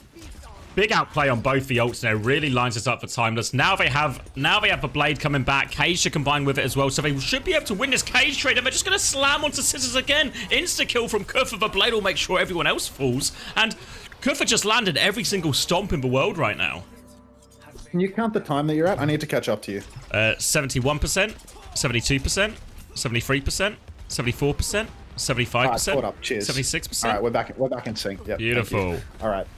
Now Squid, he's got the window for the next fight. Let's see if they can play towards the point side and not have them done. They're actually going to go for the forward fight. Squid still has the lamp in the back pocket if need be. He's thrown it down in the open because he is a Kiriko player and he's not used to doing corner drones. But 1-for-1 trade's not the end of the world. Rack Attack, the nice guy, he does have the beat drop though. Luke Middo, he charges his own up. Cuffer goes for the pin. Rack Attack throws it out. So Luke gets the second beat. It's a relatively even fight still. Scissors up on the high ground doing God's work though. And it is looking rough for Timeless. We really need someone to displace Scissors from this angle, but unfortunately Squid, he was on low ground in main. Now, Barrage and High Noon in the hands of NRG for this next hold will be difficult ones to deal with. We've seen Timeless outplay both of these ults before. We'll see if they choose to go as aggressively, if Kuffer commits for the cancel as well. We'll be coming through in this choke. NRG are just holding on point, so there's space to walk in and take this fight to point, but no ults really to speak of until this High Noon from Vision. Can maybe play to force point with it here, but again, they're going to have to deal with Scissors just playing on this high ground, laying down rockets into all of them. They're trying to get Tree a bit of position here. BAP shift has been used. Vision's going to roll in looking for it, but it's a push. Oh, they did kill Scissors. Oh, Vision, he's playing his life on the outside, but Kellen has chased him. Tree gets traded out though, but Squid is down, so it's not looking great for Timeless. Cuffer, he's there. He takes down Ultraviolet. It's a 2v2 right now, and now Doomed is forcing his way forward again. We are going to see Timeless bodies on the point now. Luke Minnow, his early death, meaning that they're going to get the flip, and this is wonderful for Timeless. Now, NRG Shock, they have to retake into a smorgasbord of ultimates. Vision has the High Noon. Tree popping his own High Noon in the back of main. Doomed, however, he is up on the mega health pack. Window comes down for Ultraviolet, but Tree, he has to cancel that High Noon. Vision is on a sliver of HP getting healed up, but Tree, he's got him locked in a corner. Oh, it's just unbelievable. Scissors appears to be chased by Doomed, but he winds up pinching and catching poor Squid. Cuffer, he wants the win here. He commits the cage. It's an even fight, but the barrage lands in the cage. Doomed has got it even up again. We have the blade. Doomed is backing up for the mega health pack, and in that time, Luke Minnow dies. No, both DPS for the side of Timeless. They have their ultimates. There is a chance, but if they can't finish it quickly, Kellen is going to have that cage. Nice Guy Rack Attack is going to have that beat. So we need to see a fast finish for Timeless, or we're not going to see a finish at all.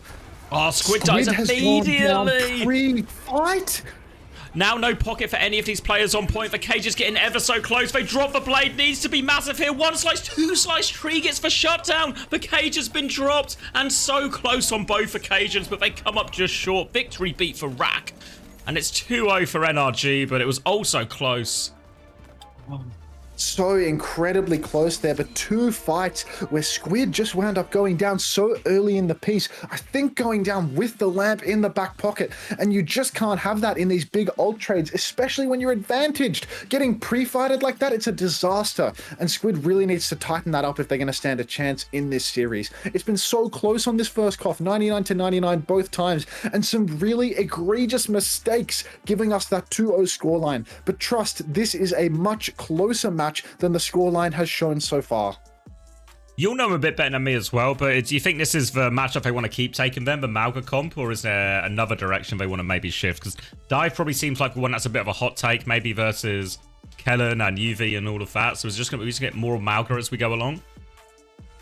I think they should definitely angle. I don't think that that's actually a problem. I think that they can confidently play the Ana stuff as well, because Luke and Squid, I mean, this is a really good 2-flex lineup. You know, initially on Maryville, they may not have been super comfortable with that sort of stuff, but now 2-flex is really viable. And I think that Luke and Squid, they have an insane 2-flex, much better than what you'll see out of UV and Rack Attack. So it could be a situation where we see Luke and Squid going for 2-flex and UV Rack going for the Ana Brig. But honestly, I think it's anyone's game. I think that they should be really confident in the dive matchup.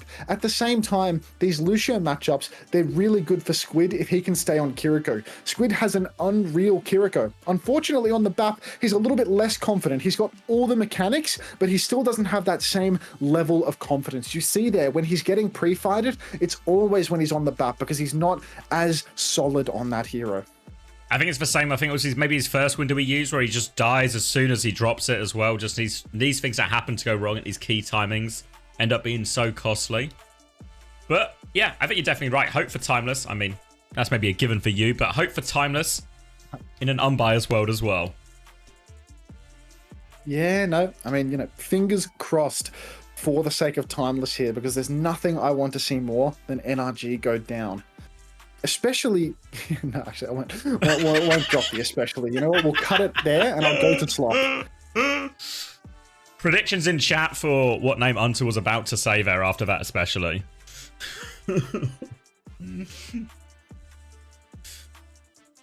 So yeah, it could go any direction really. I think for Malga, enough reason to play that matchup more. Could have quite easily gone anyway if they get the touch on that previous one as well. UV? Nah, surely not UV. Not UV. He's going to call Kellen a slur. Oh, and it is that dive matchup. It is that dive matchup. Dorado will be in play here.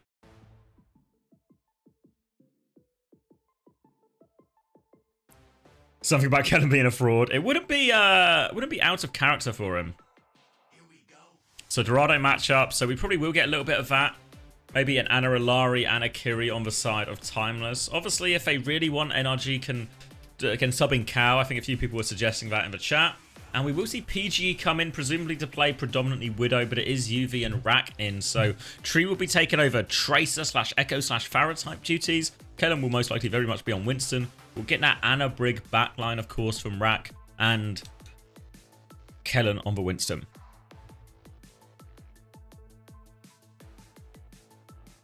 On the Timeless side, obviously we'll see Kufa. We'll probably just get pretty much a full mirror matchup, right? Maybe a bit of variation of a DPS, maybe a bit of a Kiriko coming out from Squid with Luke on the Ana. But I don't see all that much going to be different between these two teams here in terms of the comps they pick at least.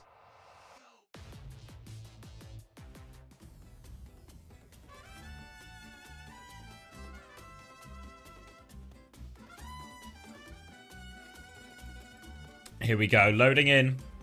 No changes on the side of Timeless, of course. I think, to be fair, the best we've seen Doomed on, I think we saw him do pretty nice things on Genji for the most part there. We've seen him really excel on Venture before, mostly for Shikigami before he joined Timeless. But I think he's really excelled in those type of matchups. Tracer, though, not a hero. I think Doom's got as high a level on here, so this might be a particularly stern test against Tree. And it seems like it will just be Ana Brig actually coming out. So it will be Squid on the Ana, Luke on the Brig.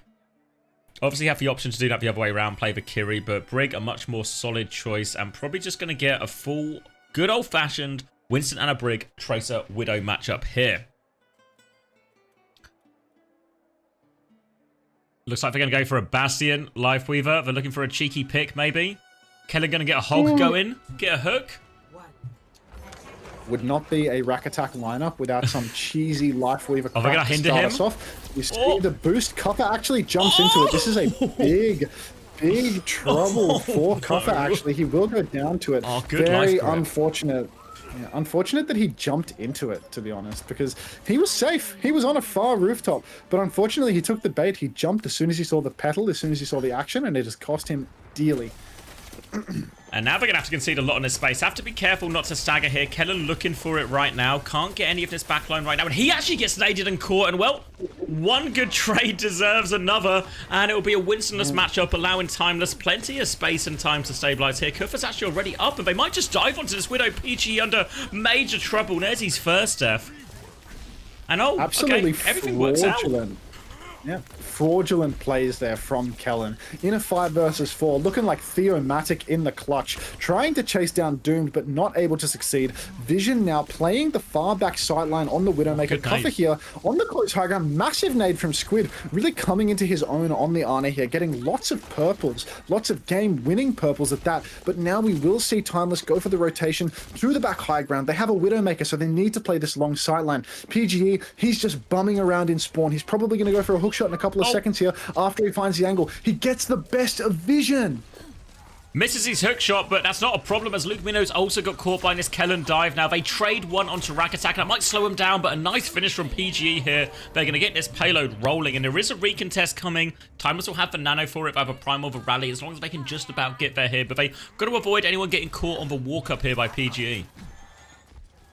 Yeah, no, a rough one there for Timeless. Their backline simultaneously folding, and unfortunately they're not able to get the touch either.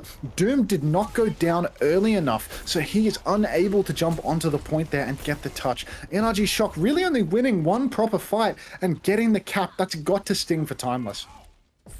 Vision waiting for this. PGE considering the peak, opts against it in the end. They'll just keep moving the payload through this first bit for free. All Doomed playing with fire there, but PGE misses the shot, goes for the grapple instead. Shields up for Luke, so he will be safe. Now a chance to drop these walls in here, and they're just trying to clear Cuffer off this high ground, which they should be able to do, keeping this cart moving for now. And we're about to get to the first cycle of nanos and primals getting invested here. Yeah, I mean, we did have Cuffer for the longest time blocking PGE's angle, but now he's just eating shit, taking shots in the head again and again. PGE, he catches the kill on Doomed, and then he slips away into the night. Cuffer completely fumbling this nano turn, not getting any value on the Widowmaker. PGE one step ahead. Luke Minnow drops the rally up on the high ground, and Kellen unable to convert the kill, but Rack Attack takes down Squid. It looks like Squid dropped onto the cart, and now, you know, NRG Shock, they're stealing this away. They've spent 4 ultimates to win that fight, but the cart is moving. Now they're in pole position. They're going to have the Widowmaker positioning on this in control for the end of second point. We've actually left their Ana on point here as Rack and Tree are going to push up left-hand side, try and hold that. PG with a chance to scope up early here. So now the pressure comes onto Cart. Someone else is going to have to deal with that. I presume the backline's regrouped underneath. And there we go. But Primal onto the back onto PG. Tries to grapple away, getting that full pocket. Kuffer, can he find the finish? Sleep doesn't land, so he will be okay. Meanwhile, Kellen's done the same thing. They'll meet in the middle. They'll reset positions, and everything is as it was. Primals traded. Rack Attack now being blocked off by Cuffer.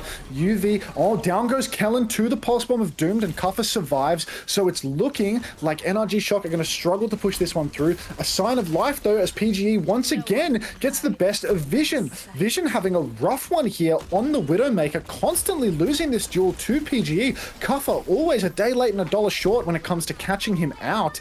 And now NRG Shock, thankfully Squid, the savior of Timeless, manages to land a nade across the map. Not entirely sure how Luke Minnow has managed to go down in the process, though. Kellen not chasing the kill on Doom for unknown reasons. He absolutely had that in the bag. But Squid! He hits the nade on Ultraviolet. He gets the follow-up damage. Unbelievable plays from Ryan Ruffle on the Ana right now, just taking names. And Timeless, I mean, it's Squid world right now. Every fight they've won here on the defense, it has been a result of heroics from Squid. Good man. I've always wanted to go to Squid World as well, so excited to finally get an opportunity now. Primal advantage in the hands of Kuffer. And it's going to be a right-hand side rotation here. Nano in the hands of UV, so another challenge to be answered here by the Timeless backline. But Kuffer with the Primal, they've not been They've not been vintage so far, but look at this. Creeping up close. Look at Squid in house. He's looking for it. Do they know? I don't think UV knows. We're about to find out. Vision here with an extremely passive angle. Can't see any of the fight that is actually taking place. Now being dived by the Tracer. And with this, I mean, this is just going to be the end of NRG Shock for the second point. Kuffer investing the Primal Rage and Rack Attack. What a nice guy using the Rally 5v2 there. I mean, I've always said it. You know, he is a nice guy. It looks like Timeless are actually going to go for the recontest here. Kuffer has been blocked off. It is 5v1 on the cart. We're going to need something tremendously heroic here. A Pulse Bomb comes out, does not secure the kill, but Doomed, he continues to stall it out. But now we're looking once again at a 5v3, and it is looking like Timeless, they are going to lose this second point. Continual progress, and we have Banana and the Primal to take into the next one. Obviously, could have had a rally, but you know how it is. Luke Mino does have a rally to deal with this aggression bow from NRG, so Nax just help him stabilize. Imagine one they want to try and get top left from their POV right now. Kellen will be looking for that engage, and really not seen a huge number of nades landing from the UV side of things so far, so we'll see if he can set one up here. But for now, just slow cart progress, just trying to clear the Winston out. PGE looking for an angle for anything juicy, but only really seen a Winston so far, so takes the grapple instead. Oh, catches Doomed again! It's always just a Tracer when he grapples, and he hits it every single time. You know, PGE, he's clearly trying to get revenge for OWCS running a hit piece on him with all of those deaths before the match, because he's just taking names. We need to see Vision coming online now, but instead, we've had a Nanojax from Squid and a Walljax from Vision. Vision pops the walls and gets his head ripped clean off by PGE, and I mean, this is just going to be a full push for NRG Shock. There's no way they can hold this. The third point completely slipping through their fingers. Unbelievable shots from PGE, consistently opening up the fights. I swear he's not missed a shot on this Tracer, and when there's such a big advantage here in the Widows, and you see, like you said on second, Kuffer just a little bit slow, a little bit short all these times. PG's giving them so many advantages here.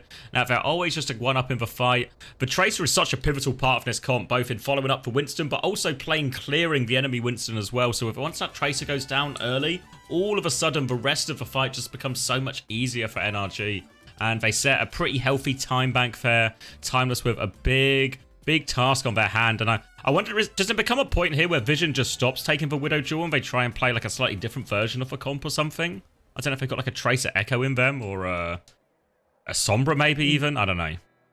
Look, I think... I mean, Vision loves to play a little bit of Sombra, and, you know, Echo is not completely out of his wheelhouse as well. But at the end of the day, I mean, you need to be able to pick the Widow here. Vision is a hit scam player. And, I mean, on the offense, it can be a little bit more awkward to do it as well. So, I mean, that's really bad news for Vision, to be honest. If PGE is consistently getting the better of him, and then he has to do the same thing on the offense, it's not a great look for Vision. I'm hoping that we can see him come alive here on the offense, because he has just been getting gapped by PGE on this map. I don't think that a hero swap is necessarily the answer though, because Sombra on attack here, it's no good. It's rubbish. Like, there's nothing to hack. It's so hard to get on the high grounds. It's just, it's not the move. It's better for old Sombra really, and anything. The new one is way more limited trying to do that kind of stuff. So we'll see what we can get going here. Initial grapple shot, but it's just a body shot exchange. You can see Vision trying to take this angle, but now Winston is lurking above him. Here comes the drop here. Counter jump by Kuffer. Nade only catches for Winston though, so Kellen resets on high ground and Timeless can go back to trying to clear and move the cart forward. Yeah, we can see Timeless just trying to edge this card forward. Unfortunately, no Lifeweaver Bastion strats to get a fast skip on this ping-pong phase of Dorado first point. Nade appears to have been thrown out by Ultraviolet though, and it hasn't netted them much of anything. Kellen now needing to back jump. You can see Kuffer hot on his heels, applying pressure. Kuffer is actually 30% ahead, make that 20% ahead on the Primal Rage right now. A nade lands from Squid up on the high ground, and Kellen is now half health. Vision has a nice wide angle at this point, and there is nobody left to mark him, so it looks like this first corner will be complete. Now Doomed up on the high ground, trying to pincer with Kuffer. Rack Attack getting so low. Kuffer is going to go deep here. He's going to commit. He has the Primal Rage. He knocks Ultraviolet, but it looks like it's a bit of a Western Primal, unfortunately. Unable to get that juggle. Kellen has gone down, though, so, you know, shades of a Westerner in the Winston play there from Kellen. Unfortunately, Kuffer, he's completely whiffed this Primal, and PG has once again gotten the pick on Vision. Luke Minnow trades out onto Tree, so the fight is relatively even, and there's no card control at all for NRG Shock. But once again, Kuffer put to sleep. And PG catches the Tracer once more. This guy is having an unbelievable performance. Primal in the back now from Kellen, trying to get all over in this backline, but they have the rally. They've used the nano on the Winston as well. Nade does hit, but it's only onto Kuffer, who should be able to live, so positions will be reset, but positions being reset mean PG is just going to be back in this prime Widow position on his defense here. Bubble onto Kellen to try and clear him. Rack with a big Primal advantage here. Looks like Rack wants to move forward here. Chance to use it aggressively, and Timeless is just going to chill out for a second. Yeah, no, I mean, honestly, not great for Timeless. It all comes down to PGE. PGE has just been putting on this unbelievable performance, taking down Vision again and again, hitting these unbelievable flick shots on Doomed mid-air, and now Kuffer, he over-aggresses with no ults to back him up. He pushes in, and Rack Attack, the nice guy, he hits the rally, he takes down Kuffer, and we're looking at only 1 minute to cap out this first point now. The time is being bled away. NRG Shock, they're coming up on another nano boost faster than Timeless is. Things are looking dire.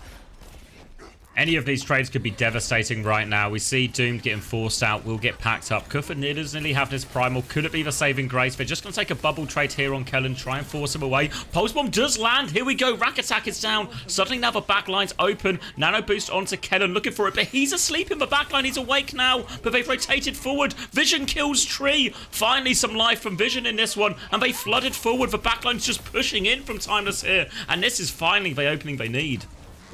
But That's going to be the cap. Oh no! Wait a minute. Squid has gone down so deep to Kellen. Vision goes down as well. Kuffer is going to need to commit the Primal here if he even has a chance to win it. He's not used the Primal, and somehow, against all odds, NRG Shock, they've managed the retake. Squid, he went so deep. He whiffed the crucial sleep on Kellen, and Kellen, he smells blood in the water. He pulls out the Primal Rage, and he executes Timeless. Now, Timeless, I mean, they're coming in with a retake and a hell of a lot of ultimates, but already the fact that they need to ult to cap this first point is a disaster. Bad to worse. A pulse bomb comes through from Tree, catches Squid unawares in main. That's the nano boost gone, and now Kuffer, he has to pull out the Primal. Doomed, body shotted by PGE. Kuffer is on PGE and finally manages to convert with the Primal Rage, so it is looking like something that should be one for Timeless, but Luke Minnow, he has to invest the rally as well, so it's an absolute mess for Timeless. Such an expensive cap, all thanks to Kellen, the tank that I repeatedly try to claim is fraudulent, coming through with an insanely clutch Primal Rage. Yeah, it turns out we might not be the only felon on the server with some of the moves there, but they get a break Timeless. They still have the nano to try and keep this one rolling. They have to deal with this high ground retake, obviously, but it gives a chance for Vision to get in this early angle. Kuffer can set up close. They can get that free progress, and if they don't see Vision, but he misses his opportunity. Could have been a freebie there, and now they know where he is. He needs to find a new angle of approach. Vision is just shooting blanks today on the Widowmaker. We saw that pick onto Tree, and I think that might have been the first time that I've clocked him in the right side of the kill feed today. Widow Walls come out for PGE, and Vision is just going to have to hide from this one. Kuffer continues to push the card along, but soon he will have to back because the Ana cannot peek to heal him. Doomed going for the triple blink onto PGE, risking it all to try and zone out the Widowmaker. What is Timeless doing in the back? Because right now, while Doomed is on PGE, Timeless needs to be posturing forward. Nano Boost comes out onto Kellen. Vision gets the pick on PGE, and the Nano Boost, it's not enough. It's not going to keep Timeless at bay. Tree, though, manages a pulse bomb onto Doomed of all people, and Vision going for a very risky hook shot in front of the Winston. Kellen has the Primal Rage here on this back high ground. Kuffer receives the Nano Boost, and he's going to jump back onto Rack Attack. Rack Attack uses the rally. Kuffer drops down. Kuffer is sleeping, as is his signature move. Squid in a lot of trouble, though, and PGE, he's back and taking names. He takes down Vision. Kuffer trying to juggle the Ana, but he misses the final blow, and now it It is just a mess. Once again, Ultraviolet on 1 health, and we see another. Oh, he's gotten him, but at what cost? Took the better work of his entire career to finish that primal kill off, and now all of a sudden, running out of time, running out of resources. Luke Mino has the rally, can help the backline survive, but hard to do much more than survive with the backline in this situation. They're trying to come forward. They will start forcing through point. Have to respect the nades coming back. Doomed is coming behind, looking for this Widow here. Doesn't quite get it. Misses the pulse bomb as well. Meanwhile, Tree hasn't had the same problems on the other side. Luke Mino still has this rally, but player disadvantage. He has to commit it now. Bash onto the Winston. It's going to clear Kellen, but NRG can go back to high ground. They can just wait this out. Yeah, no, this is a real rough one for Timeless now. Doomed having a seriously hard time with the use of his hands. He gets on top of PGE and then he just starts spraying wildly, and he has to triple blink over to the cart just to get the touch. Now, once again, he's dueling PGE, but it doesn't seem to matter because in the kill feed, there's nothing but NRG Shock. Oh, a 2-0 lead consolidated now for NRG Shock, and Timeless again, they make it so close, but again and again we're seeing unbelievable performances from their DPS. Tree with these crazy pulse bombs, PGE with insane consistency, and it's looking like a rough one now for Timeless. It really is. I think obviously that probably gives an indication that dive will not be in the cards in any of the future choices. Maybe it's something a little bit closer to something that was more viable on Lijiang Tower there. I think, yeah, they just don't want to put it in a situation maybe where PGE can just come in and play Widow or something like this again. So we'll steer clear of all of those. But it was, yeah, a really one-way traffic in a lot of that. I think it's just hard. It's just hard on this type of map if one Widow's just going off and one Widow is not. It gives you so much more control in so many of these situations, and probably more true on the attack than the defense here, but I think we really saw Doomed struggle as well. Not only did he have a very magnetic head at the time, but also felt like he really struggled to do a lot. I feel like when I've seen Doomed excel in the past, it's actually been more on like the Venture and the Genji type heroes than on the Tracer. Yeah, I mean, Doomed, when he was on the Genji on the first map, he was dominating. He was making Tree look like a chump. But here on the Tracer, I mean, all he's managed to do is get his head ripped off time and time again. Simple movements caught out in main. And when they switch to his POV, you can see he does not have that elite level aim. He is spraying back and forth. He's not finishing the kills fast enough. PGE, he's getting the packs, but at the end of the day, a Tracer, they need to be able to kill through that, and Doomed, he's just not quite managing it. Yeah, as we see the highlights, then there's actually a really disproportionate number of Widow on Tracer kills than you normally see, and kind of reflected here in like the death difference here. What's that, 20 deaths difference? Really hard to make that up. Yeah, no, I mean, perhaps the map wasn't as close as we seemed. It is slop time, though, so see you on the other side. Oh, keep it sloppy.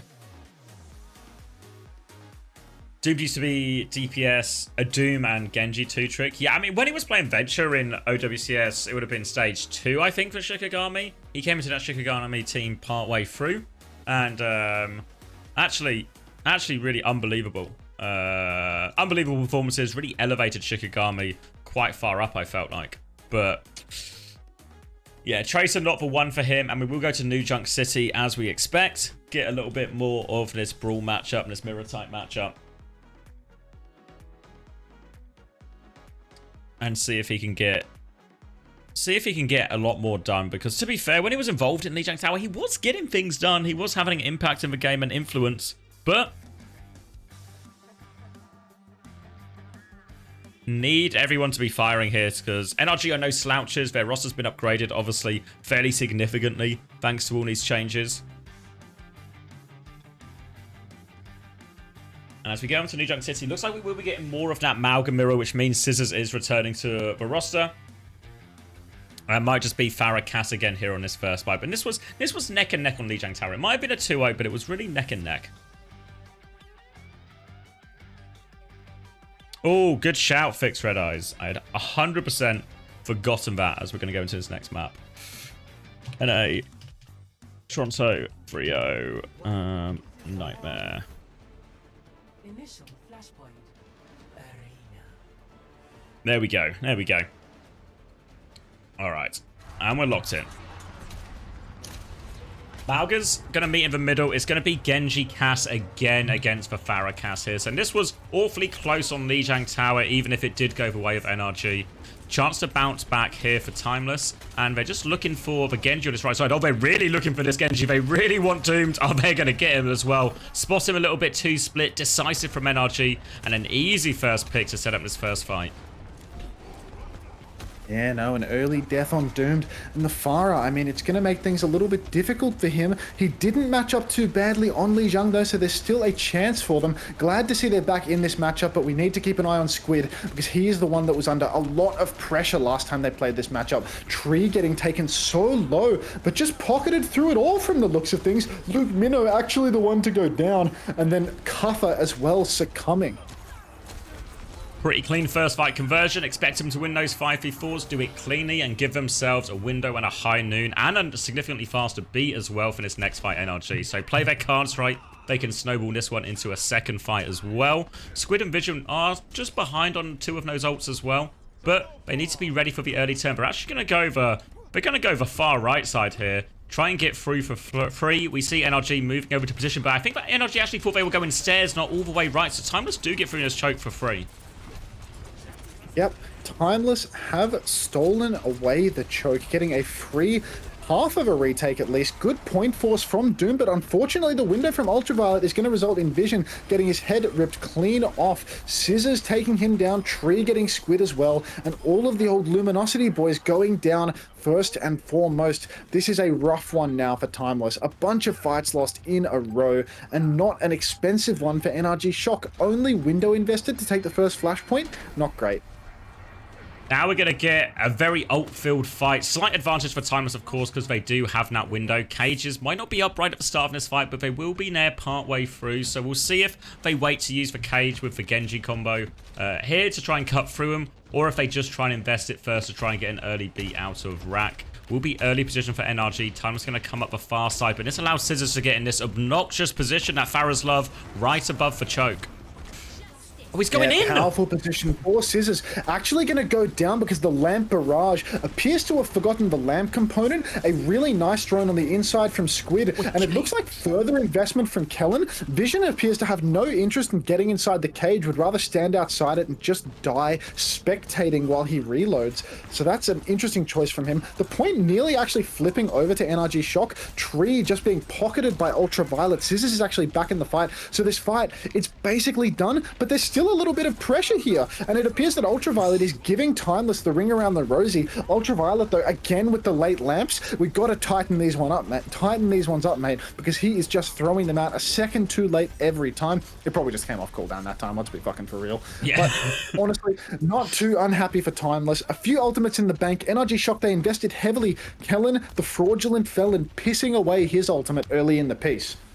Now they have to retake into a cage at ult disadvantage. Cage Blade available. They do have a beat here, NRG, but beat might not save you from that. There is the cage. They're all inside it. Here comes the Blade. Just going to try and cut through all of that. High Noon has been invested too. Tree kills the cage, but that's all he kills. Meanwhile, Doomed and Vision flooding forward, getting 2 picks of their own. DPS advantage and soon to be an everything advantage as Timeless convert that ult advantage. They use 3 for 2, but not all that unreasonable. Windows coming back for both teams now. Yeah, no, that's a great cleanup for Timeless, but a costly one. Honestly, I think if NRG Shock are able to manage a retake here, if they can actually get towards the point, Timeless might be kicking themselves for spending so many ults there so quickly. NRG Shock, they do have the window for this retake. They have to posture forward, and Squid has his own window, but Ultraviolet, he's the one to open up with first tempo. It looks like Timeless are going to completely kite this one. I'm not even sure whether they're going to contest the point or whether they're just going to let it slip. I think they are just going to give it away and then try to go back in with their own window. Let's start to get some bodies on the point now. Window comes down for Timeless. Looks like NRG Shock are going to be dropping underneath, but we need to see more than one body on point right now. Too many people playing up above, and now it's doomed to go down. Barrage comes out on the other side of the wall from Scissors, but things are not looking good for Timeless, and the fact that they've let the point flip over at the beginning is now starting to punish them, because Luke Minnow, it's hard to stagger a Lucio, but when it's Luke Fish, it's actually possible. possible. Luke Minnow getting himself staggered here. NRG Shock, they invested only the barrage into that retake in the end because their window was so long ago that they basically have another one. Vision has the high noon for the retake here, but Kellen, we've seen, he's willing to pin in, go for the cancels on that one. So this is a difficult one for Luke Minnow. A bit of a beat race on the cards as well from both Lucios, both about 10% away. Will be crucial mid-fight here as they try and get space with this high noon. Doom's going to go underneath to start forcing point, try and pull him away, but no, it's a stomp in, doesn't catch Vision, but they kill him anyway. Now the beat comes through from Luke for a player down, but they're trying to force the fight. They trade scissors, but now the cage from Kellen. There's nowhere left to run for the timeless players, but wait, Luke and Doom are getting so Doom many. is just doing it all. Squid was not in the cage. Luke actually wanders into the cage and goes down. And unfortunately, again, NRG Shock, they're gonna edge this one out. Doomed, he did so much in that fight, going over to the point, getting it competitive, and then trading out multiple players. But Timeless, they're unable to close. And Vision, he's having a really hard time. Cage Blade coming up again now for Timeless. A clear win condition if they can find it. If you're NRG, you need to try and keep your Cass and your BAP outside of this cage. Little bit of a poke will go on here before we get the ult. Tree can always force with the high noon early, but might also just save it to deal with this cage. Scissor's going to have a barrage in this fight too, as they're going to start tiptoeing themselves onto point. And Tree actually playing quite aggressive here. Will use the high noon to force point now. Window in response, forces them back, goes for the cancel here, Kuffer, but doesn't get it. But now that Cage Blade combo is available once Kuffer has his next stomp timing. Yeah, I mean, the cap is not going to easily go the way of Timeless, though, because even though they filled up so much of the point percentage, they haven't quite finished it. And now, Window and Barrage coming out for NRG Shock, and they're just going to sweep through Timeless. Crush them there. So the good news for Timeless is because they didn't get to use any of their ults, they have this Cage Blade combo one more time and nothing on the side of NRG. So we see NRG moving forward already, and I wouldn't be surprised if NRG just try and do something wacky, try and hit Timeless really early or something. If they can at least get both ults out here, it won't be the end of the world for NRG. They're holding at this choke. Now here it comes.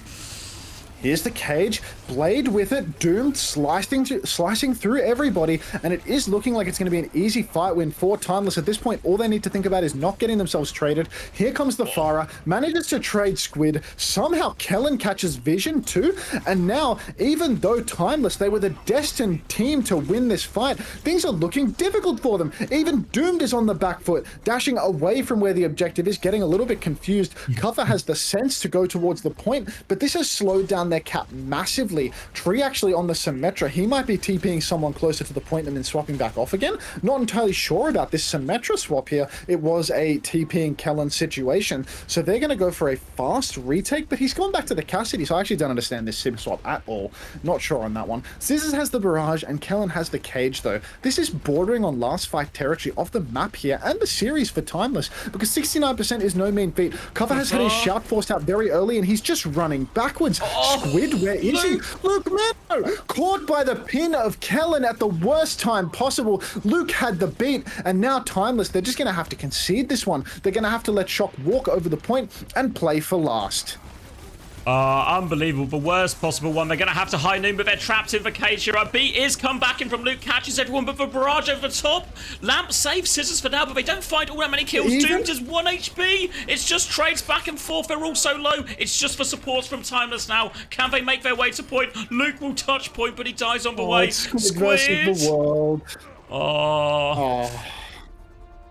It was such a close one every single time, but I mean, there is no such thing as a close 3-0 at the end of the day. Tree coming through the chat for a victory lap with a bunch of Anja's head. And ad, fuck yourself. Oh, I forgot to snooze ads. Oopsies. I mean, it was a decent effort in the end. Some close matches there. I feel like the way North America is right now, and it's like the Toronto tier, where Toronto just get to sit all by themselves. Then there's this Nightmare NRG tier. And then maybe like it's like a TSM Timeless tier, and maybe that's like that's maybe a key game for them to hit in the lower bracket at some point as well. Isn't TSM out of the tournament already? Didn't TSM. They're above the TSM tier. Who do they... Yeah, who am I forgetting? Citrus Nightmare. Citrus Nightmare. Yeah. That's what I'm thinking of, yeah. So now, I mean, it's a little bit dicey for Timeless. I think that, you know, they had a decent showing I think that they have a reasonable chance of taking down someone like Citrus in the lower bracket. But who will they be playing in the next match? Do they play today? No, they won't play today. They will play. I think it's going to be Nightmare against. I want to say Fluffy Dreamland. No, sorry. Yeah, Nightmare against Fluffy Dreamland and Citrus Nightmare against Timeless. Okay, But Nightmare versus Fluffy Dreamland. Yeah, so yeah, that's for one today, and then the Citrus Nightmare Timeless will kick us off tomorrow. Okay, well, I guess I'll fix up my stream title yet again. I should update my stuff as well. Yep. Fuck. Ooh. Fuck. Well, this one's going to be a total wash then. Nightmare's just going to mop the floor with Fluffy Dreamland. Yeah. But the good news is, it might be one of the earliest finishes we're going to get in this run this weekend. Yeah. Ah, well, you know, a light game to end on, something to relax the throat a bit. So I had a little bit too much passion in that one. I feel like I'm just coughing more often now, I can feel the throat drying out. Yeah. Oh, well, I'm just mentally preparing, Do you have your situation planned for the big moment at the end of a stream? Not really. I might throw the OWCS career VOD in the bookmarks bar. Oh yeah. And to be fair, yeah, it's actually probably the perfect game for it, right? Zeta Division versus Falcon, super close game, and there's a load of Juno played, right? So you can just yap about Juno for a while. And I've never seen Juno before, so it'll actually be a genuinely interesting watch for me. As yeah. So I'll chuck that in the bookmarks bar, and I think my plan is just shamelessly crank the advertisements to a painfully high level, boot up the career VOD, yap over the career VOD, occasionally play that marbles game to give away the stuff that they've given me, and then just go from there. And then afterwards, maybe I'll pull up the clean feed as a splash screen and just roll that through to the next career, to when career starts, and they'll actually cover career tomorrow. Oh, are you gonna be up for it? Yeah, I'll probably roll it through. While I pull up the clean feed, I'll get. I know what you mean. Yeah. Yeah. Yeah, if you pull it up, it will auto start, because I had to do that one time before. Yeah. Chat says that's a W stream plan. Thanks for that, chat. I appreciate your approval on that one. What life experiences have you endured for your lips to be so spectacularly red? A life of privilege. Downtown Vac. No. Thanks for asking. That's how you can normally tell privilege. If you ever want to know if someone is privileged, look at how red their lips are. Yeah, redness of the lips. It's a dead giveaway. That's why a lot of women will use red lipstick as their makeup, because it's a status symbol.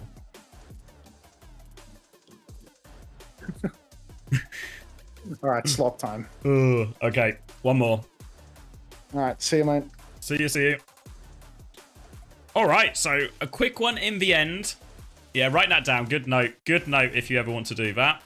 And what am I doing? I need to check this. Have I updated the results? Yeah, have I updated the stream title? Oh, the mods have already done it. Good job, mods. Does NRG beat SSG on dive? As in, like, if we're talking like Anna Brig dive? Probably yeah right now. To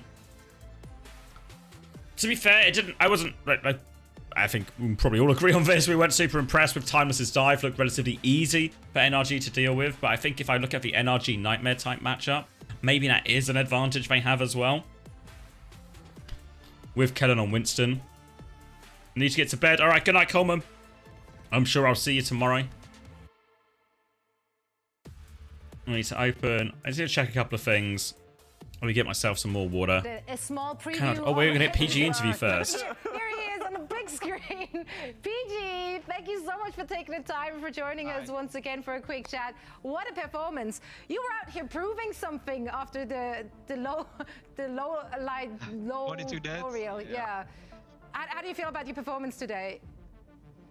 Really awesome. It was really nice to be able to play Widow. That's my favorite character in the game. Really fun. Sombra. I gotta know, PGE. So what, like, and then I sure all the fans at home want to know what did you do today? What's the routine? What did you have for breakfast? Like, how did you deliver like that? And how can you do it again in your next match? I woke up, I started listening to some Chief Keef, and it was a good day. It's a good day to play some Widow. All right. Good. That's the key. That's the key. That's the key. I want to prove myself as the best Widow, so hopefully. Whoa! I mean, What was the best game today? Thank you, FinFunge. SSG versus Pro was really good. It's either between that or Okay. At least cause an upset. Prove that we can knock up to Zeta Falcons. That's more than most Zeta of the Falcons teams had Juno in managed it. against Toronto Defiant. So best of luck in that match. We can't wait to see you guys in action again. Congrats once more to you and the whole squad. Thank you so much. Thank you. Oh, it's great to hear it from PGE. They took the job. I was buzzing. It was buzzing. Absolutely filthy. Buzzing. Why have I said it like that? That is the best win. Oof. Another excellent CoStream from Xavier Blowjob Lips Hardy. Thank you, Valerie. Thank you. I'm getting a little bit tired. We've been locked in pretty hard. Yeah, we only got PG for a second, right? I guess he's a busy man, lots of stuff going on. But yeah, FinFunge. VP versus SSG, really good. But especially if you want to see Juno in play, the Zeta Falcons game saw way more experimental stuff going on because Juno is now enabled over there and was a pretty exciting series back and forth as well. I'm doing Korea through to NA tomorrow as well. Yeah. So tomorrow's going to be the big one because I'm gonna go to sleep tonight. Controversial choice, I know. Gonna go to sleep tonight. We're gonna wake up. We're gonna do Korea, an absolute fucking belter of a day in Korea tomorrow, and then EMEA into North America into official CoStream host. So we're gonna hang out for a bit there, and then probably leave the stream running overnight. I'm going to show some previously unreleased to the public, only to our patrons. I'm going to show some of the uncoachable Q&As. And then we'll wake up for Korea, EMEA, NA Sunday. Sunday. Crazy Raccoons are playing Falcons tomorrow. And Zeta are playing Pokerface. And then the real headliner, Old Ocean, are playing an elimination match against Vesta Crew. Whew. Go to bed, no one cares about this match. It's about the principle, Valerie. You know what I mean? If I do what? All the games but one? Seems to be a huge difference between just doing all the games, you know? J-Hong Believer. Yeah, I think actually, I believe in Dart, but I think Old Ocean have got it in them this time. I think they've got it in them this time. But anyway, I'm going to go get some water while we get ready for this next game. Preds are open if you want to predict. People are saying overwhelming Nightmare fans. Bit of a value bet on the go for Fluffy Dreamland. But it is what it is. Defiant and 1 at 2. Pelican has turned Becky into a world beater. Becky did have a hell of a series, right? Hell of a series last time. So maybe I could be convinced. But until then, let me grab some water. Let me get rid of this plate. And we'll be ready for this final one.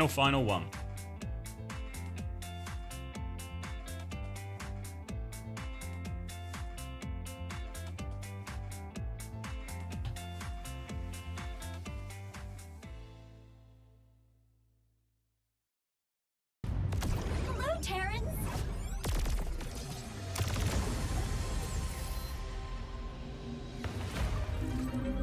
I am Juno. It is nice to meet you. My new life on Earth has been so exciting. We have much to discuss. I have seen pictures, but Earth is so much more beautiful in person. Watch and learn. Oh, the sand here reminds me of home. It looks like it is made of gold. Line and sinker. There are some people I have been advised to avoid. Mother said all dogs dogs were cute. Perhaps she was mistaken? I will reap your soul.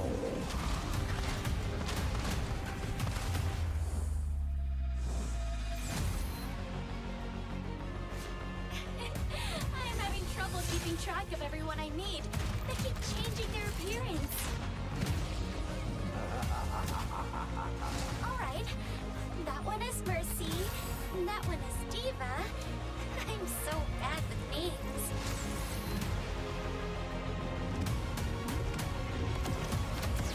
I was worried that keeping up would be hard. But it looks like I am not the only one starting from zero. Brushing up on one's skills is always a good idea. Always more to learn.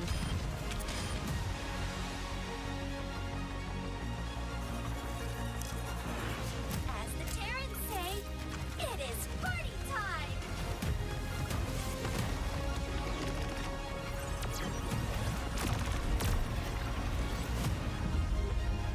My adventure has just begun!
One more in us. Ooh, ooh, ooh, ooh, ooh. What are we looking at? D-Rado?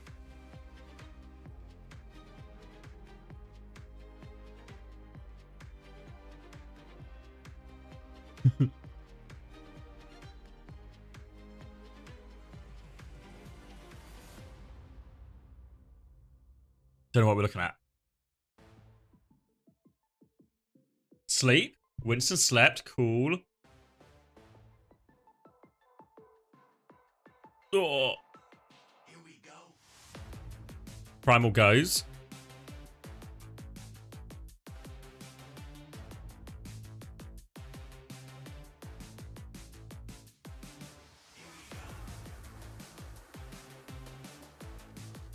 We're all just kiting in circles.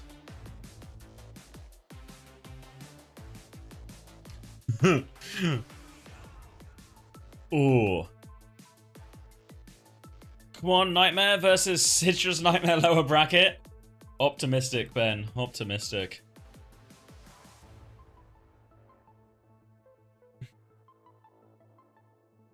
I don't get it. What am I looking at? Is the playoff bracket for Korea correct here? Let's have a goose. So what's for... Let me get it up so we can all see. Show the class. Korea. Here's what I made earlier. Absolute cinema. Well, I guess it is absolute cinema then. Not... Not sure I'm completely convinced, but I guess so. He held up the sign after all. What was the actual question? Is the playoffs bracket for Korea actually correct here? One game the week of the 15th for finals. The only game. So 7th, 7th, 8th, 8th, 8th, 15th. So we get a week break? I mean, I guess so. It's a bit of a weird setup, isn't it? A whole week break for the grand finals to prepare. Probably be a fucking patch in this week as well. What day is the 15th? The 15th is actually a Tuesday, so it might actually be the morning before a patch. Wait, is that right? The 15th is a Tuesday? And they both qualified? Oh no, 15th is for Sunday, sorry. 15th is for Sunday. Oh, so it's a 9 AM grand final for 2 qualified teams. Oh. Oh no, wait. Because this is oh yeah, this is just Asialand, right? So this one auto qualify. Winner of this also qualifies, and one goes to like the 4th for wild card. Oh. That's principle on the line, right? Principle on the line if it's a classic Crazy Raccoon Falcons one. Both will be keen to win. Oh my god, we're going in to Lijiang Tower. Nightmare versus the Dreamland. Names on the wrong side. Nightmare have not made 5 additional signings, even though they probably could if they wanted to, but they've opted not to. Player for a few $1,000. Yeah, pride on the line. That's what they always say. Pride, prestige, other P words. Oh, they fixed it. Tidy. Oh, tidy. Lijiang Tower. And we're going in. We're cracking off. Wait, didn't they fix the HUD? It's now broken again. I swear they fixed the HUD. Guys, can I just get a quick sense check on whether I'm having a mental breakdown or whether it's okay? Could be a mental breakdown. But no, okay, HUD's wrong again. It's fine. So, we'll be Malga into the Orisa. The Orisa matches up reasonably well. And they do take it, they get an initial chunk onto Infected. Send him back. Now they have all the space. Seeker pushing aggressively. Hinder boot back in. They'll get Chime for free on that one. And starting off with a bang here. Now an angle onto the Orisa. We'll start clearing that one out. You can see Haven just in the background trying to fight into that white area, but they've taken so much damage. Astro is so low. They're going to have to concede the space here. Maybe take a full reset, pick up their Mei and go again, but Haven's died late. And all the way back to spawn now. Defensive wall out. Yeah, no, good play from the production there, getting Fluffy, Dreamland, and Nightmare mixed up as well. Love to see that. But it is actually Nightmare that is in control of the point right now. Do not be fooled by the banners up on the top of the screen, chat. CJ has the window for Nightmares, for Fluffy Dreamland's retake. And I don't think, yeah, no, they've got me straight away. I don't think that the Orisa pick is going to be the one to take down Infected. Orisa matches up okay, although Admiral actually getting pre-fighted. Yeah, no, Admiral trying to skirt over to the edge of the map, taken down by a combination of Chime and Haven, and then Chime headshot through the window, and it is actually going to be Fluffy Dreamland taking this one. They have fixed the production as well. Bravo, OWCS production. Very nice. Everything coming together, and yeah, and that Dink really sets him up. Means he's going to have Mayult for this next fight as well. Terra Surge, Mayult can even use them together if they feel like it. Barrage and High Noon coming back here. Beat a little bit slower for Admiral due to his misadventures towards Coast.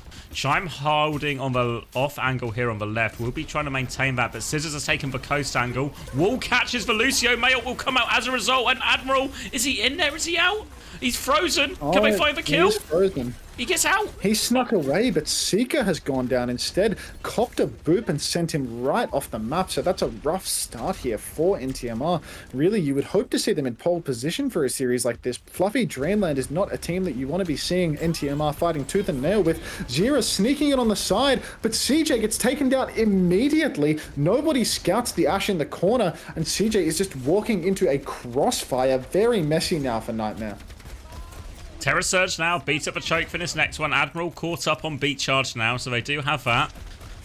Will be a difficult choke to get through. They nearly have this infected cage, but Terra Surge can be a decent ult to use in that, and Astro actually wants to make the money move. Sucks them all in. Admiral will get the beat off here, so Astro will get lamped out, but now infected barrage. They forgot about the barrage, and it's going to kill two. And this is going to make this retake a success for Nightmare as they can flood onto point and kill this poor stranded Baptiste. Yeah, no, down goes the Baptiste.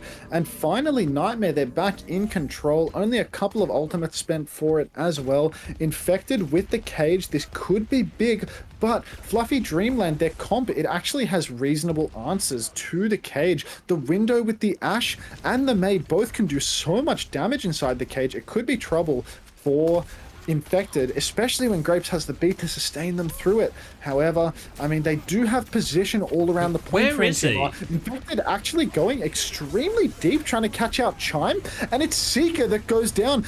Beat dropped for Grapes, but the beat is slow. He doesn't manage to land it in the cage. CJ getting traded out though. Infected, every stomp is money. He takes down Haven now. Zero gets a pick onto Proto as well, but Infected will go down. A nice spear from Astro catching Zero, but not quite securing the kill. Now we're here in the final fight. 86% and counting for NTMR. We're going to see everyone scrambling to get onto the point. Chime is in position for the touch if need be. Perhaps Haven will manage that instead, given they've made the swap over to Tracer.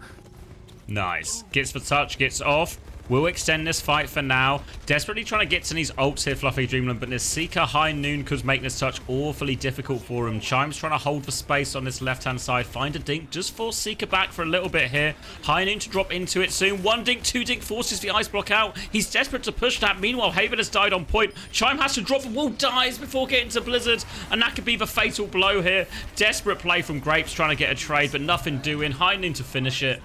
And Nightmare, take a first round. Yeah, no, I mean, things were looking a little bit rough when Nightmare lost control initially there, but at the end, looking all but easy for them. Actually, no, not looking all but easy, just looking easy. So got to be happy with that. Fluffy Dreamland, I mean, they do play some bizarre compositions. We haven't seen an Orisa very much all throughout the year, not since the first half of OWCS at least, and now we're actually seeing Seeker go back over to the Sombra. I'm not too sure about this one. He's looked pretty weak on this. Every time he pulls it out, I do find myself wondering how long is it going to take for this poor bugger to build the EMP, and how is he going to disappoint me with it next? This will be his first one of the day if he gets this one. True. We've seen him play Sombra for multiple maps today, but we have not seen him use an EMP yet. So let's see if he can get one on the board. That would be a nice little feather in his cap. It's going to be more Orisa, Lucio, Anna on their side here. And we saw Nightmare playing this against Toronto when we're playing double flex. And actually, as soon as they see the comp, they change their mind. That is not what they want to reflect. So no EMP. No EMP today so far for Seeker. And it will just be a Winston, Anna, Ash, Tracer. And... alright, it's an okay matchup here. I do worry there's obviously good outplay opportunities for Astro into the Winston here if he can catch him or juggle him in with the spear. And Chime's just plowing damage into Infected right now, so he's had a bit of a disaster here. We'll go get a bunch of ult charge at least, but it means first cap should go the way of Fluffy Dreamland. Yeah, we're seeing a lot of damage coming out from Fluffy Dreamland. The first cap conceded by Nightmare for basically nothing at all, just because of the swaps, I suppose. And now, I mean, no ultimates in play for the longest time. I guess we're just going to see a repeat of what should have been the first fight, taken as the second. Now, everyone hiding at the back of the point for Fluffy Dreamland. Nightmare still struggling to work their way in, though, getting rather close to the nano boost because there's so much spam going out. 81% for CJ. I'd have to imagine that now Nightmare are just going to chill out until nano boost has actually been charged, and then we're going to send Infected in. Unfortunately, Seeker has no chill, gets his head taken off by Haven, so this is not the start that Dreamland needed, or that Nightmare needed. However, Infected, he's actually committed without Seeker, and it's looking like he's just going to tear through the entirety of Dreamland's backline. Takes them down there. Sleep was missed by Proton. That's going to cause some problems, but Chime's killing people on point. Astro doesn't have a main source of healing, but he is going to battle with Astro. Just about loses it. They clean it up despite all that. Haven's actually coming back soon, so Primal will be popped by Infected. Gets the cap. Wants to catch this Ash with it, but no, Haven looks like he's getting out of that one.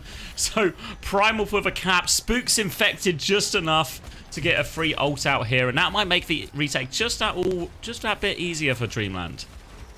Yeah, I mean, good looks for Infected, at least. Four for him in that fight. But Astro taking down CJ and then Chime to Infected as well. Somehow Nightmare, I mean, they're only accruing about 20-something% of the cap and immediately just getting retaken on. This is not a good look at all. Seeker now, he's just getting tossed about, headshotted by Haven, picked again and again, only 70% to his first ultimate now. A very slow burn for him here on Lijiang Garden. Oh, this is Night Market. Get a grip, man. They're going to have the beat up now, Nightmare. Chance to go aggressive with it, but Grapes is going to be able to get in this one to respond with here. They're just aggressive onto Infected, so no chance to be aggressive at all. It's just a nano Ash rush. Give him the old bum rush straight through. Finishes off for Winston, finishes off for Tracer. In control of this point, and they have the beat to go aggressive with. They probably going to get this Bob. But look, they just want Saggers in spawn. Bob onto Seeker here. He has to Bob just to save himself. Beat through from Grapes. Terror Surge, mostly just onto the Bob. But Astro's going to keep walking into spawn now. Is there any touch behind this? Yes. It feels like Zera has touch, but they're just losing people here. And Seeker's about to be trapped in a room with a horse. But no! The horse was trapped with him. Seeker's going to turn that one. Is naded, is 1 HP, and somehow, someway, Nightmare have clawed their way out of that. Maybe partly thanks to Dreamland just walking into spawn, using every ult immediately. Unbelievable to see Dreamland throwing that one away. They had such a massive advantage and they just wander on into the spawn, allow the point to be flipped, allow Zera to stand on the point and simultaneously eat up each player that goes back to the point, trying to stop the cap. A real fumble from Fluffy Dreamland. That round was theirs. And now Nightmare, I mean, they have a reasonable position. 70% for Infected's Primal Rage. CJ has the nano boost. Anti-nade lands on Proto. Proto so incredibly low, but manages to kite it out. Astro just sitting inside, and Fluffy Dreamland, I mean, this position here on the left-hand side of the map, what are they going to do from this? Seems like they need a pause as well to have a little bit more of a think about it. We'll have the Nano coming back, but CJ, with that Nano of his own to drop onto Infected, saw some success on the first Nano, but been a little bit lacking since. Should be a difficult retake, but we'll see how they try and do it. They keep doing these retakes here, Dreamland, where they just have a couple of people on the flank.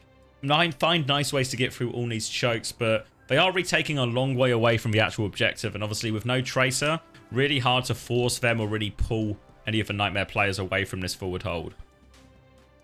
Yeah. I mean, honestly, this isn't a great look for Nightmare. I thought that Nightmare was going to be walking all over Fluffy Dreamland on this map, maybe it's just the adjustment to the Orisa comp, but it's looking like Seeker is really struggling to deal with all of the pressure here. Just so many picks going the way of Fluffy Dreamland as Seeker goes down in the neutral. But I mean, I probably won't read into it too much. You know, I'll trash all over everyone's GOAT Seeker, and then he'll come back and, you know, dominate the remainder of the series. Yeah, but just remember, he's still not got an EMP, so you can always hold that over him. I will hold that, very confidently hold that against him. All right. A big old delay now. I hope it's not a big old delay. I'm hoping for a swift resolution to all the issues. Yeah, I mean, not entirely sure what this pause is for. Perhaps if we had access to the audio feed, we would have heard something of an explainer right now. But unfortunately, Jaws is, you know, he has a mouth. He must scream. I don't know, he must scream, but he hasn't got a mouth because we can see there's just no sound coming out of his mouth on the clean feed. Unfortunately, we are left to stall this gap. And I mean, usually this is where I would fill the broadcast with slop. But, you know, given there's no ETA on how long this pause will last, and I thought that it would have been over by now. I mean, I'm starting to wonder, should I start slopping it up? Do you think they should introduce slop to the main broadcast as well when we get situations like this? They just drop a quick video on?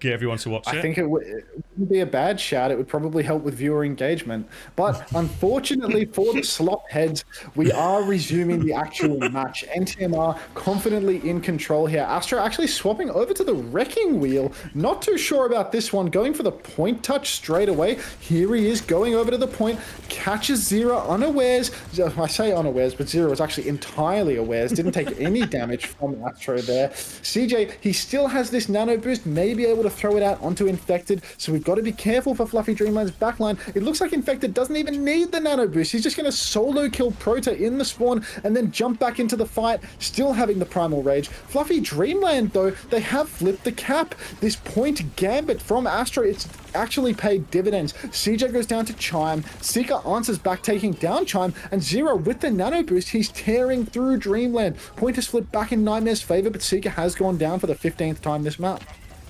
We'll try and chase down this ball, but we'll be in vain here, Infected. We'll just get rolled away from him. Prota gets to hold on to that nano since dying early, and now Seeker, one final chance to get this EMP onto the Sombra here. Prota has the nano to stall this one out, though, and a barrage coming back. It's actually a nano Farah in play. Pressure onto Admiral, but Chime, he makes a meal of it. He's got nothing to shoot at here. Just wandering around with nano, and Seeker's taken down his Ana. All of a sudden, no source of healing as Nightmare give a touch, but Barrage as well gets nothing.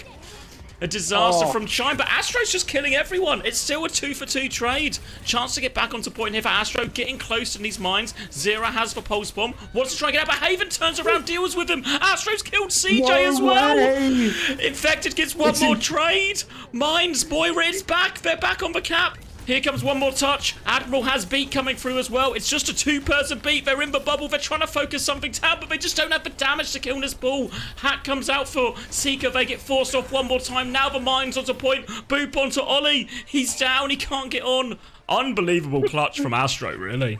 No way. Astro doing so much on the wrecking ball, swapping over to the wheel, C9ing the point straight away, and then just eating through every last player of Nightmare, making Seeker look like a chump, getting the pick onto him, booping him off the point on Sombra. Absolutely unprecedented. Zero getting a little bit greedy on the Tracer there. He had the recall when he went down to Haven, pushing off point for that kill, getting his ankle snapped. NTMR, that was their fight to win, but somehow Astro has just come through with this unbelievable clutch. Why is everyone an eater? Look, there's a lot of real eaters in the chat today. That's all I can say. Gonna be Bull to kick it off as well. Well, it worked previously. Infected will be mirroring too. Early rocket caught by Grapes. Gonna put him in a tricky situation here. The Bulls will fight over this Mega, but Astro will just steal it and run away. And now we're just gonna see a whole lot of Bulls just chasing other Bulls around the map. No real progress made for either of them here. Chime's a little bit separated though. They try and find the beam timing. Lucio Peel comes through, drops down off the map, Chime, but they're chasing him. Zero gets that finish here. It costs Grapes his life as well. They lose CJ, but overwhelming player advantage now. They just need to deal with the Astro Ball, which was a problem on last map, but won't be a problem here. Yeah, I mean, maybe all it takes for them is to just start squaring up in the mirror here, matching the Wrecking Ball, matching the dive completely, rather than going for half measures, rather than putting Seeker on the Sombra or putting him on hit scan. Maybe if they just match a Pharah Tracer here, NTMR can feel a little bit more comfortable. Astro was doing so much on the ball, but now he is a non-factor, so much of a non-factor that he's actually fallen off the map. Probably an environmental from one of Infected or Admiral that has not been quite correctly registered, but you never really know. I didn't clock it, so who knows. Let's just make up a narrative. Now, free fight. Infected way ahead on the mines here as they're trying to come through this left-hand side with their Lucio Tracer. They'll wait for Chime to respawn before really committing to anything. Astro's going to join them on this left-hand side. Go all the way behind, in fact. Try and find a way to engage onto this backline here. CJ is significantly behind in this Kitsune rush. We'll see if it comes into play as Astro is now looking for it. Eyes on the Pharah, boot back onto Zero, but should be okay. Astro's still doubling down. Loses track of him a little bit here, and they've just taken a step back. Pulse Bomb stick is good from Seeker. Astro's so low, but can they find the finishing blow? Not quite. They kill Haven in the meantime. That'll do. Astro's now going to get himself onto this Mega. Takes way more damage. They kept hold of a point during all of this Nightmare, and it's another reset for Dreamland. Yeah, no, rough one for Dreamland. NTMR maintaining their control. And now, I mean, we look over to Dreamland's ults and anything that they could try to do, NTMR is going to have an answer for it. They might go very fast with the Kitsune rush. This could be their one edge here because CJ is a little bit slow on that one. Admiral doesn't have the beat up just yet. And they are actually going to steal away the point for it. A little bit of a misplay there from Seeker, perhaps not ping-ponging the point at all. So Fluffy Dreamland, not a free retake. It cost them an ultimate, but they get the cap even though there were ultimates in the back pocket for NTMR. Now we see the later Kitsune rush come out to CJ, and he is going to take down Haven. Infected also forcing the point, but Seeker gets his head torn off by Prota's Kunai, and now it's looking very close. 1-for-1 trades. CJ getting another one onto Astro, and suddenly it's not so close after all. NTMR sweeping the fight. Looking for maybe this late kill on Haven, but won't be able to get it. We'll have mines now for this retake. Astro, Pulse Bomb chance for Haven, but they got a Cairness Barrage as they're coming in here. Suzu will have to be sharp on it. Chime is on the Echo, nearly on the copy as well. Limited great copy targets maybe outside for Tracer, and oh, well, no copy coming as Zero, and Zero Infected just absolutely demolished Chime. Yeah, no, that's a really good start for NTMR. Infected making things even better, taking down Grapes. The point has once again flipped in Fluffy Dreamland's favor. Things are starting to actually look like core issues for NTMR where they do not seem to respect the point all that much. They're making things closer than it needs to be, repeatedly conceding the cap to Fluffy Dreamland. I mean, they are going to take away this map more than likely. This is still a matchup that is clearly favoring them, but they've let the point slip a couple too many times for me to think that this might not be a deeper issue that could punish them versus better teams. Grapes doing his absolute best to get several more touches here, but no one else can follow it up. Nightmare take the first map, and a real scrap when maybe we didn't expect one there. Yeah, no, I thought this was going to be a dominant matchup, but instead we've seen a total dogfight. I'm thinking it's slop o'clock though. Let's not get too deep into this one. All right, let me catch up on what's happening.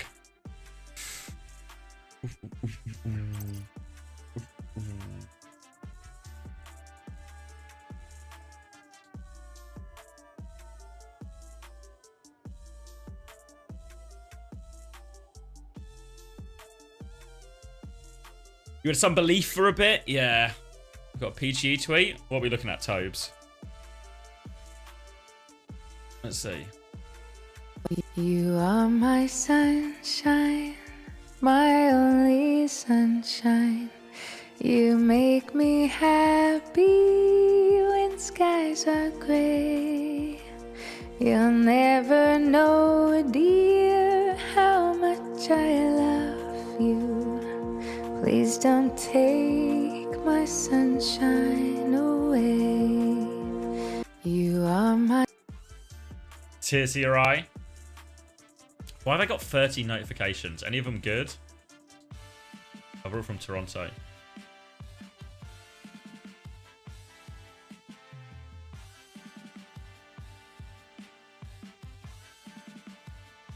I'll like them. That'd be nice of me.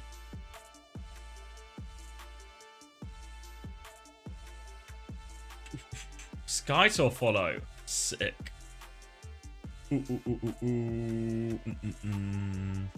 Scrolling Twitter on broadcast.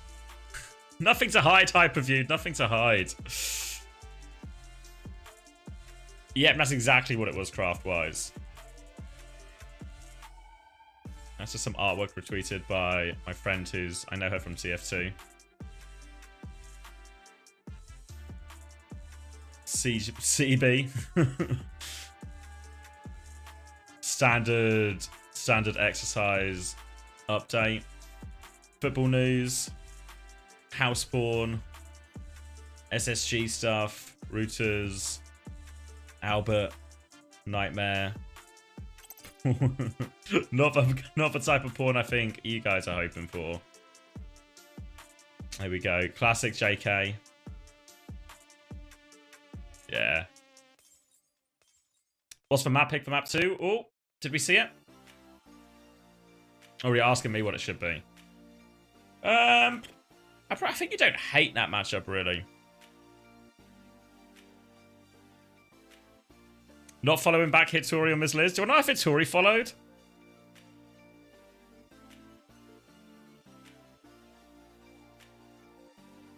There we go. I'll follow Hitori back.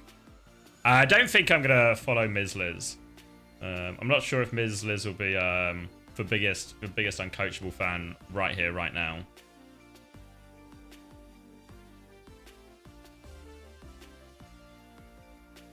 Not sure she's quite really top of the list. Top of the list in terms of people I'm interested in hearing from. And to be fair, it's probably relatively mutual as well.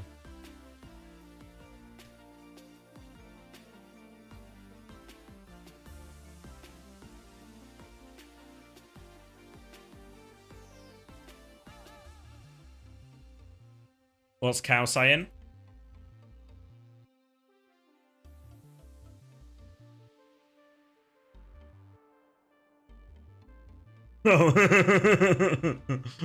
Well played, Cow. Good job today. Ms. Liz, next uncoachable guest. I don't know who the next uncoachable guest is.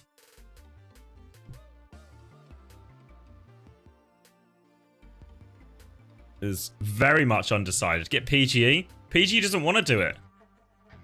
The person you need to convince is PGE, not me. It's Krusty time. Is it finally Krusty time? It'll be Krusty time eventually. Avars said, yeah, I saw the Avars clip. Said he wants more women. But who? Who? Astro again? He's not a woman. Ms. Liz? It will not be Ms. Liz. Hitori? I kind of as Vanese one's post OWCS, we want someone who goes like kind of deep in the tournament, you know? Maybe someone like from an NRG or a Nightmare could be reasonable. Sorry, someone who goes deep in the tournament but also plays. Sorry, Juby, I should clarify. And alright, Mauga versus Orisa. A rematch of that control center type thing, but clear in this time to play the Mauga.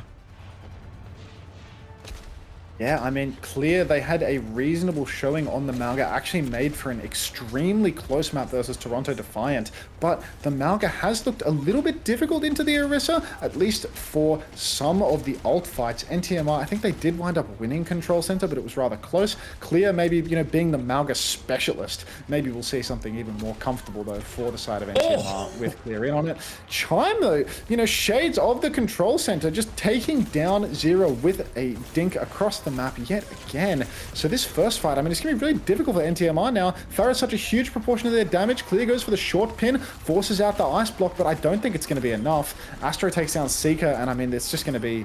Oh, pin from Clear? No trades. No trades.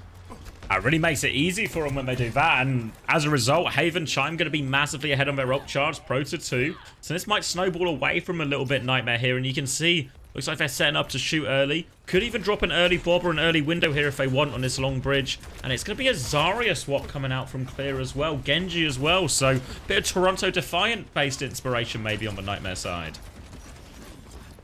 Yeah, honestly, I kind of like this comp for Nightmare. I think Zero's got a pretty solid Genji on him. I think that, you know, the Toronto Defiant inspo, it makes sense to follow it, especially given that Haven and Prota are both juicy targets for the bubbled Genji to go on. Unfortunately, though, there's a big old lead for Fluffy Dreamland. Bob comes in, doesn't seem to, yeah, definitely seems to matter, because that Bob and the combination of Chime pushing so deep, I mean, it's more than enough. Nightmare, they don't stand a chance in this fight. They just didn't have the ults to sustain through it. Easy conversion there, easy first point for Fluffy Dreamland here. And they've still got the Terror Surge, still got the Blizzard, still got the beat for the next one. Admiral can, of course, match the beat here, but with that swap, Clear really far behind, Zero likely far behind, likewise really far behind as well. And they do get the early point pressure here, Nightmare. They get control of that high ground, but it's just going to be a standoff either side of this bridge. Yeah, no, over on this bridge now, Fluffy Dreamland, they still have a very healthy ultimate bank. Nightmare still paying their dues for the comp swap that they've had to do after the first fight. Seeker has the High Noon and Admiral with the beat drop, but Fluffy Dreamland, they have one more ultimate in the back pocket. When we eventually drop down towards the point, Fluffy Dreamland's comp has more staying power on the objective as well. The Orisa can do such a good job of standing down on the point, cycling their spin, and again, Chime actually holding this choke rather close. Seeker goes for the High Noon, doesn't appear to be under a whole lot of pressure though, speeds out of the Blizzard. Clear, the person with immunities actually being the one caught by the Blizzard, but no kill comes for it. Astro drops the Terror Surge, but again, looks like there's going to be no kills for that, and Seeker is going to rip Haven's head off. So this is a good fight for NTMR. Nightmare only investing High Noon and beat and winning despite the ultimate deficit. Really sus fight for Fluffy Dreamland. Really all comes down to that Blizzard, honestly, because Chime had such a great position there. The High Noon's dropped, uses that as the opportunity to try and go, but just doesn't really catch anyone in. The wall beforehand probably would have been better served used with the Blizzard to try and stop anyone getting out of it. And now we see Astro trying to one-up for tank swaps here onto the Ramattra, can play a lot more aggressively into Clear now, but Clear is very close to that grab. Grab with Window, a powerful combo. Grab with Blade, a powerful combo. And no great responses here from Fluffy Dreamland. But Bob can buy him a bit of space, but not if Haven dies before the fight like that. And was it a split retake? They've done this quite a lot, Fluffy Dreamland. It was like, I guess, a Lucio Ash split retake, but Nightmare just read it and speed on one group, take him out before anything happens. It must have been, because there's no way that two people would fall over that quickly if they weren't just alone on the flank. Really good read from Nightmare, fast reaction from all of them to just speed on the side. Pick a side, wipe it out completely, and there's no hope at all for Fluffy Dreamland on the retake. One more fight here, but it's not looking good for them from an ult perspective anymore. Really difficult to retake into the grab, the blade, the window. So many different options. Clear's going to go really deep with the grab early on, not waiting for the cooldown exchange. And Prota, was that a no lamp challenge, or was that just I'm not even sure. I didn't clock the lamp there in that fight. I saw no lamp either. Seemed like a pretty good time to lamp if it were me, but you know, unfortunately they preferred to go with Prota instead of me, so I'll get them next time. And as Maybe a result, the lamp was on cooldown from being chased. I'm not sure. That could have been. That That been, yeah. But it means it's a super efficient fight for Nightmare, so they get to hold on to all four of the other ults, and we'll get a big old throwdown as Haven will swap onto the Cass in all of this as well. A little bit better, maybe at dealing with some of this bubble aggression, a bit more durable, a bit more survivable. Really, it's this annihilation that could cause a big problem, though. Zero going to be probably the one to, maybe like a window into a blade here, probably makes the most sense for Nightmare. Something like that once they start pressuring point. Yeah, here comes Seeker now, pushing up with the High Noon.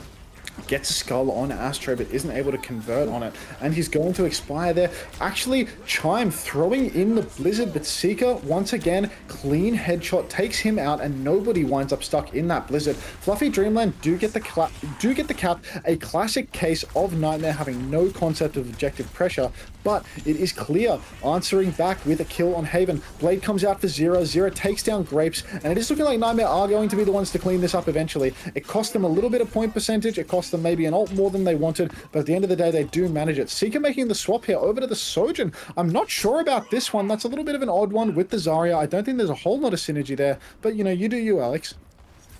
Another Blizzard that goes amiss there. Chime not getting the value they need, and we talk about the different value different ultimates have, and really Annihilation, Blizzard have to be right there at the top, but don't get value out of either of those ults there, Dreamland. And now it's going to be a beat for beat trade, but Mid-fight, Haven might get this high noon, but won't be huge impact. They're going to walk in now, start tiptoeing point.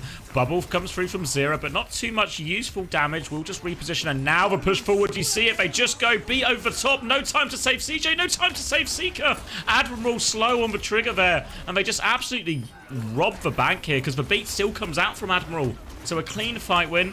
They get the beat out, and now they get a chance to hold this choke. Yeah, no, rough one for NTMR, and not super expensive for Dreamland either. Only the beat drop invested, really not a bad shout for them at all. Seeker making the swap back over to the Cassidy, not happy with the Sojourn, realizing that perhaps that isn't the pick. Clear hooning towards a Graviton Surge though, and that can be very dangerous. No counter Blizzard online for Chime. Aggressive push with the High Noon from Haven. Are they going to get anything for this? It looks like the answer is no. The Seeker is in a world of pain. He's being pushed very aggressively.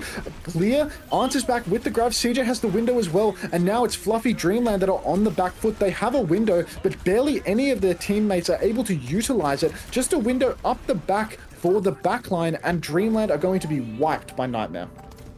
They have good ults coming back here, Dreamland, but it won't be in time for this point, so they'll have to dig their heels in and take them to the next one. Blizzard and Annihilation. Last time around, these two ults got super low value. There's nothing clear on the side of Nightmare to deal with either of these as well. The optimal for Dreamland is to use one of these, win the fight, keep one. But that would be the optimal, and they've not gone optimally so far, so we'll see how they choose to approach this one. Always hardest to Blizzard when you're the retaking team.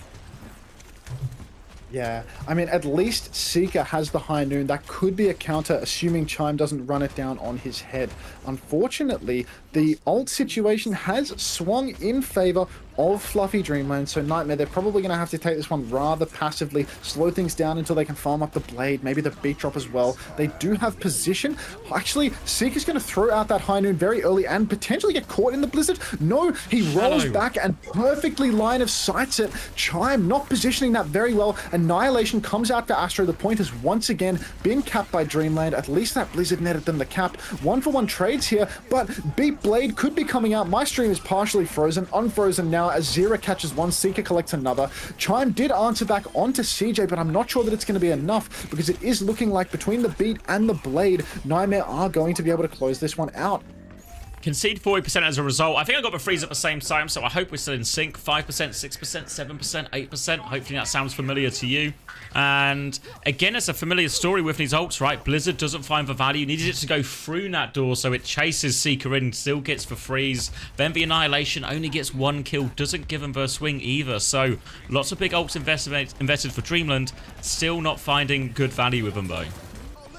Yep, I'm going to refrain from talking about which teams have ultimates at this point because apparently that's not a particularly important thing to discuss when talking about who will win the next fight. Grapes comes in with a mystery. I don't want to talk about it because it's not something worthy of discussion, but rushing down with that mystery, unfortunately, it's not enough for them to close it out because Nightmare, they have this incredible clutch potential. They take down two, Astro answers back onto CJ, so now we have a 3 versus 3 on the objective. Once again, Fluffy Dreamland have managed to flip the cap. Nightmare, they have serious issues when it comes to point presence because it just keeps on happening again and again. We can't stop flipping the cap. And now, Nightmare, they have it again. They have a couple of ultimates online. Oh no, wait, I'm not supposed to talk about those. But Fluffy Dreamland, if they slow things down just a tiny bit, they're going to have 3 more in the bank. So this is going to be a total dogfight for the final fight. First layer, if anyone rushes in with an ultimate, it is probably going to be bad news. Strange window angle here for Prote. It marks the entire point, and Seeker has actually answered back with the High Noon. 1-for-1 trade here.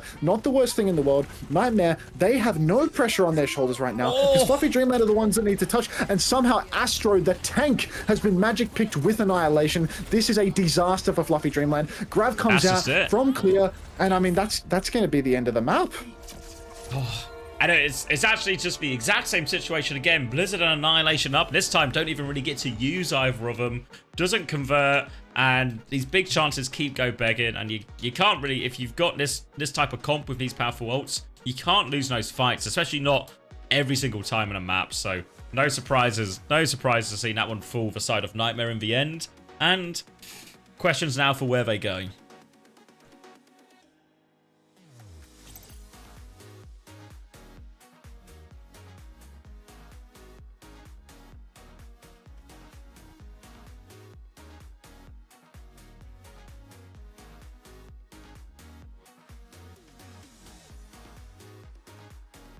I'm gonna make a quick coffee. You can enjoy dulcet tones of Xavier.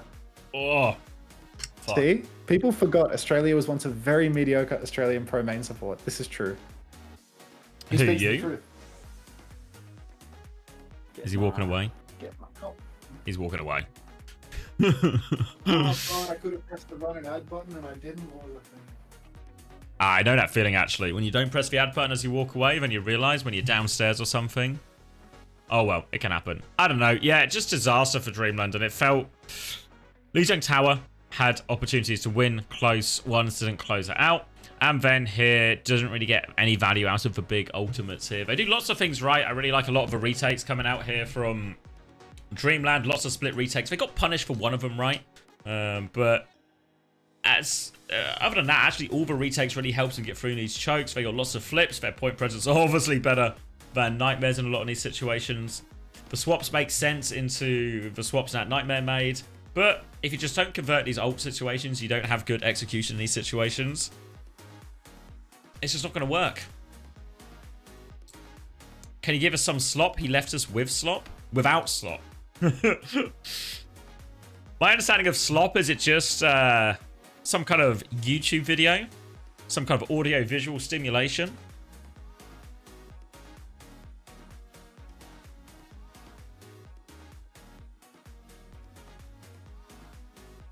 This is a slop-free chat. Just some RFK clips on.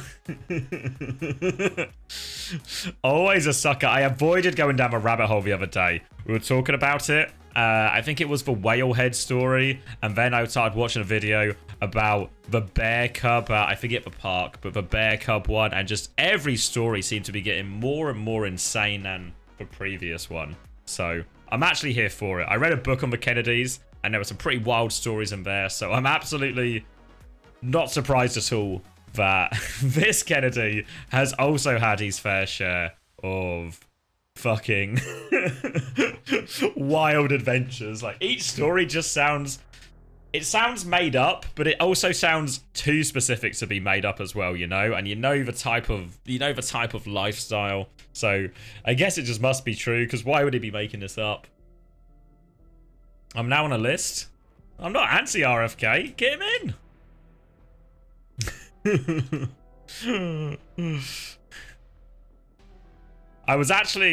There's one, you know how sometimes you have people you follow on Twitter, certain friends or something that you know from previous times, say TF2 or school or what, uni, whatever it might be, and then you don't see them tweet for ages, and then they just turn up on your timeline, and suddenly they are turning up on your timeline all the time.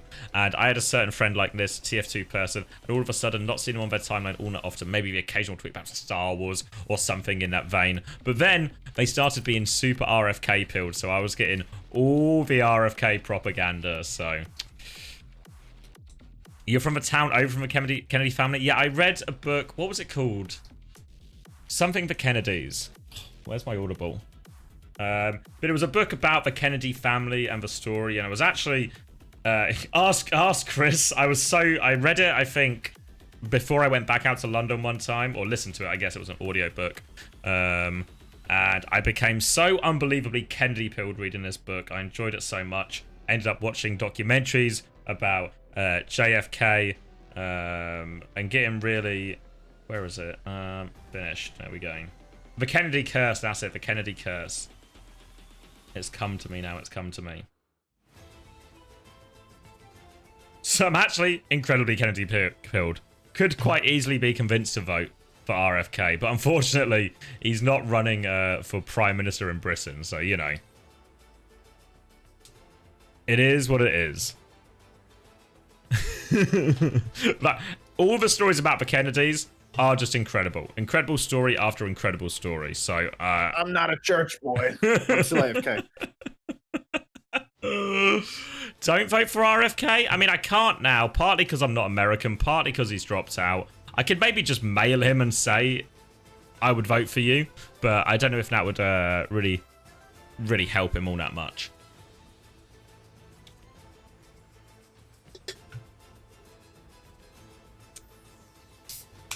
They did literally lobotomize Rosemary vote. Very messed up. Oh yeah, there's so many messed up things about it. But obviously that was JFK's parents, if I've got the generations right. Much more than him. And since then, not to turn the start of this Runa Sappi into a pro-Kennedy rally, but obviously since then, one of the things that came out of that was obviously, I forget her name, but one of the JFK's sisters and that generation of Kennedys actually started and helped set up the Paralympics and really did a lot of progressive work for a lot of mental health and disability charities.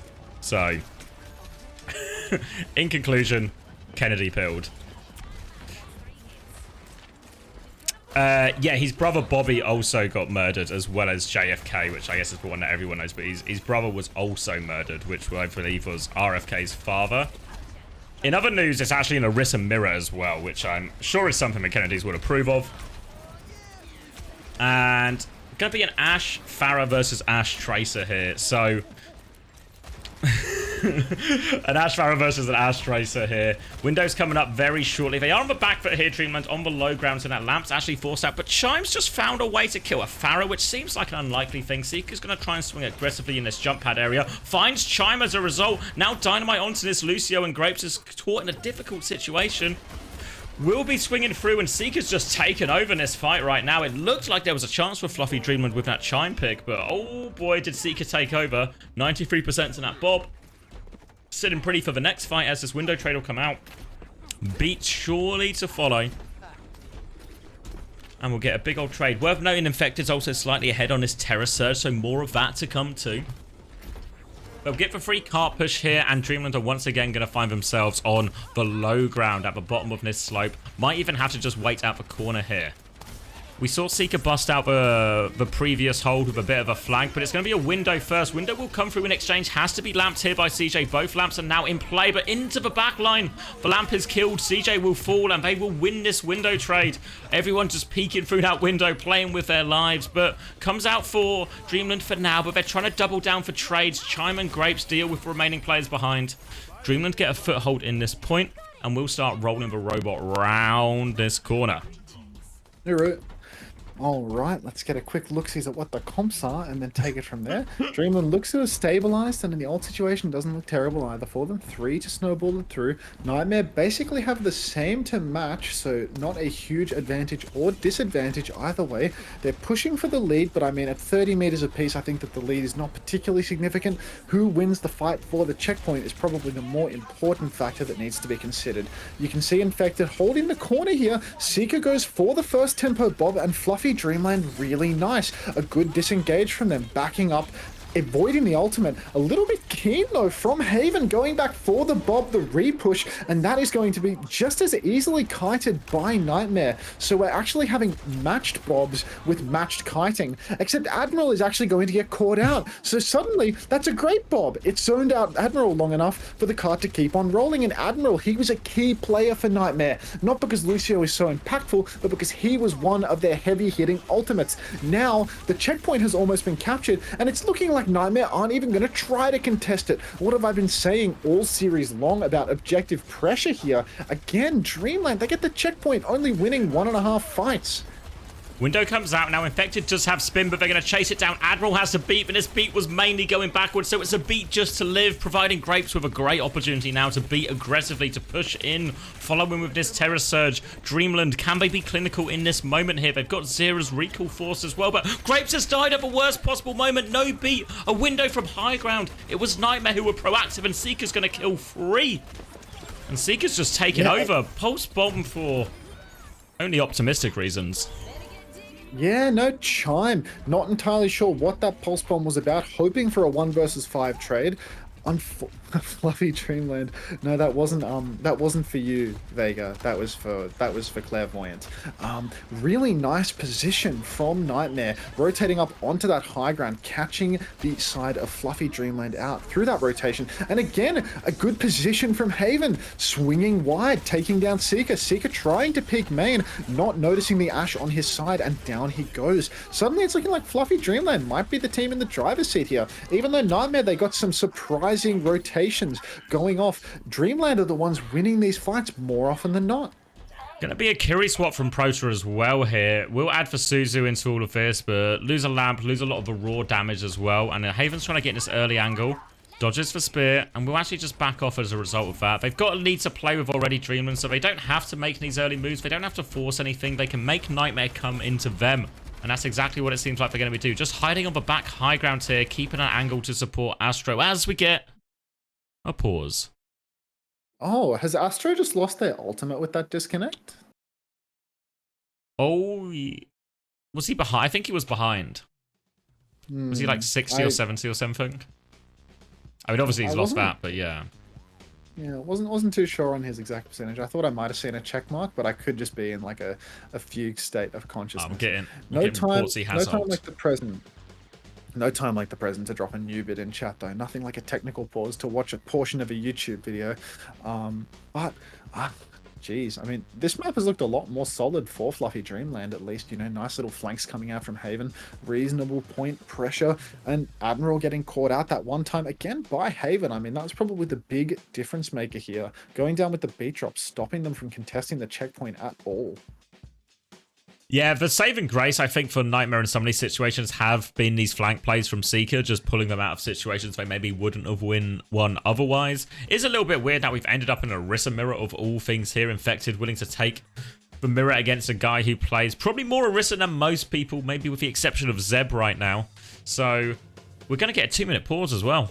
Back in 2 minutes. Goodness, we got a long one. Yeah, no, I'll see you in 2 minutes. Slop time it is. Get sloppy. I enjoyed the opening of that Rudasapi. It was just Kennedy talk. It's actually such a deep well of Kennedy related stuff going on. I think my favorite one that I always I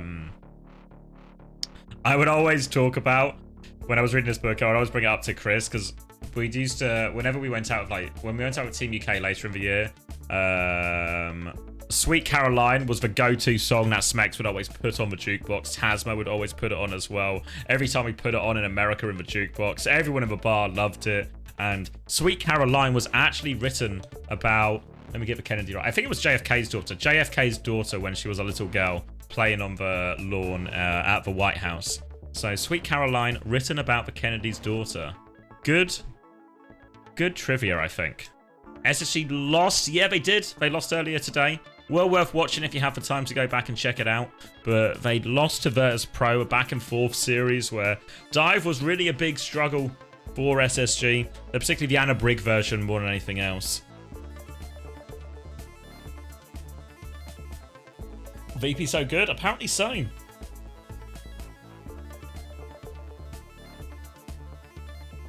Whoa. And these pauses dragging out in this final game. But this one actually looks the most winnable for Dreamland.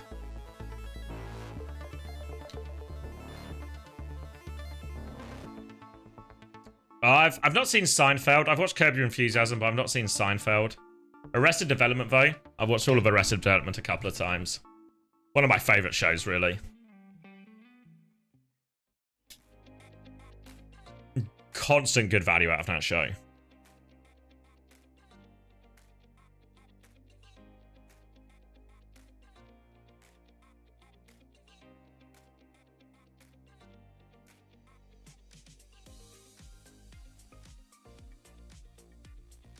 Oh, are we right back in? We're right back in.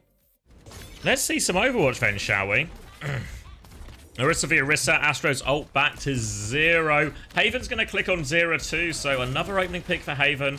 Another back foot situation for Nightmare here.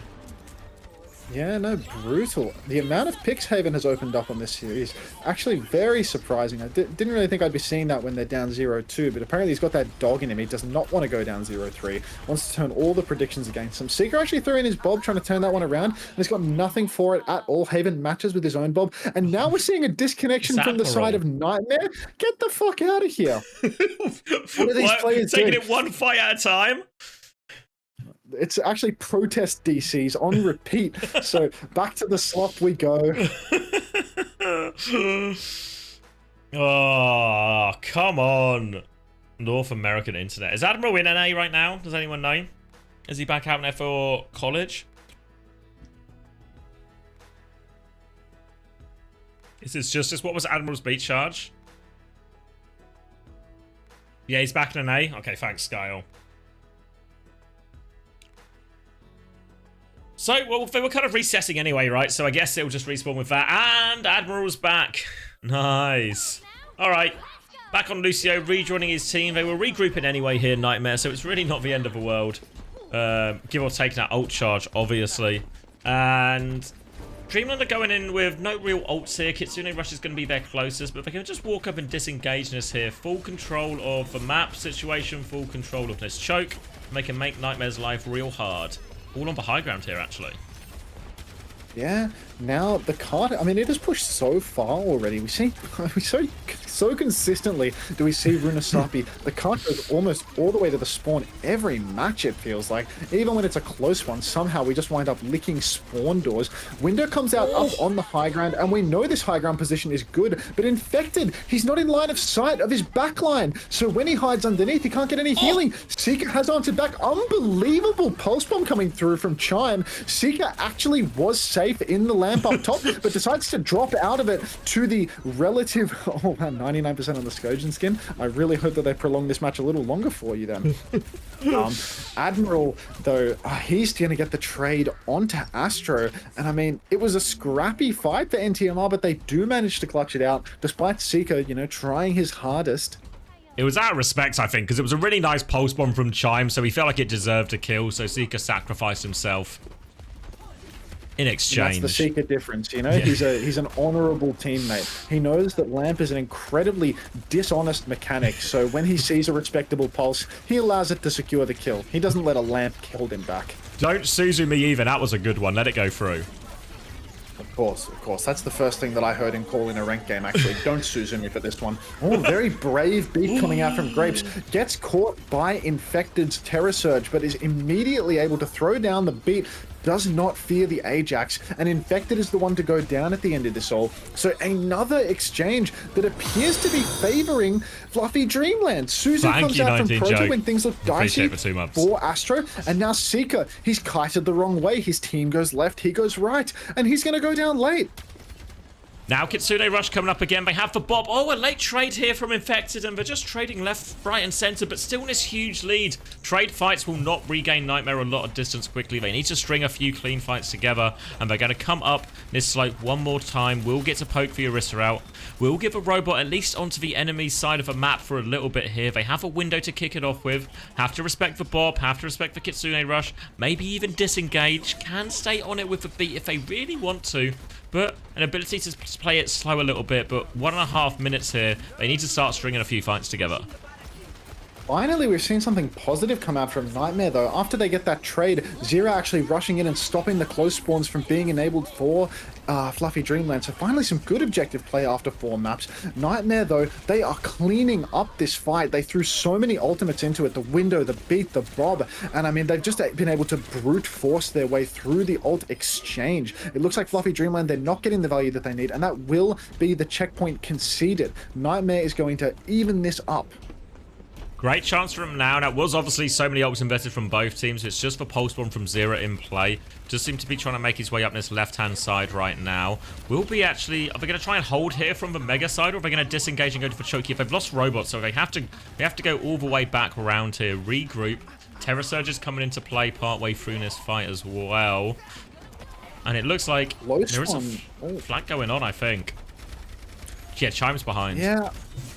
Chime again slithering on in from behind. Zero has the pulse bomb that actually goes into the backline, does not commit the pulse, recall out. Now sneaking in on the side again, goes for the pulse bomb, goes wide, misses it. So many low health players here for the side of Fluffy Dreamland, and there we go. One taken down. Infected answers back with his own Terror Surge, manages to clean up Prota and Haven with barely any charge, so those must just be cleanup kills coming through, but that is going to be Nightmare winning yet another fight. Now though, we are in overtime, and Infected has died late.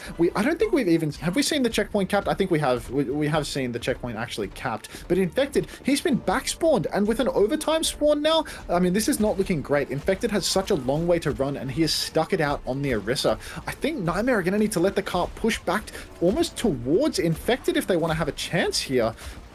Zero's trying to tiptoe it as best he can, but they're all taking angles, making his life as hard as possible. Recall now forced, so Infected will be forced to take over touch here. Now Infected can't really move. Window to force for point now. We'll be able to pocket Infected on that for a bit, but Fluffy Dreamland, they've got meters to give here, so they can take a step back and come back with both support ults here. Admiral, 25% from Beat. Not a long way away, but could feel a long way as this push comes in from Dreamland. Yeah, I mean, Zero, he was playing with fire with that stall, but it has paid a massive reward, as now Nightmare have a very real chance here. Admiral, 93% on the beat drop. Infected goes down 1 for 1, but they see 9!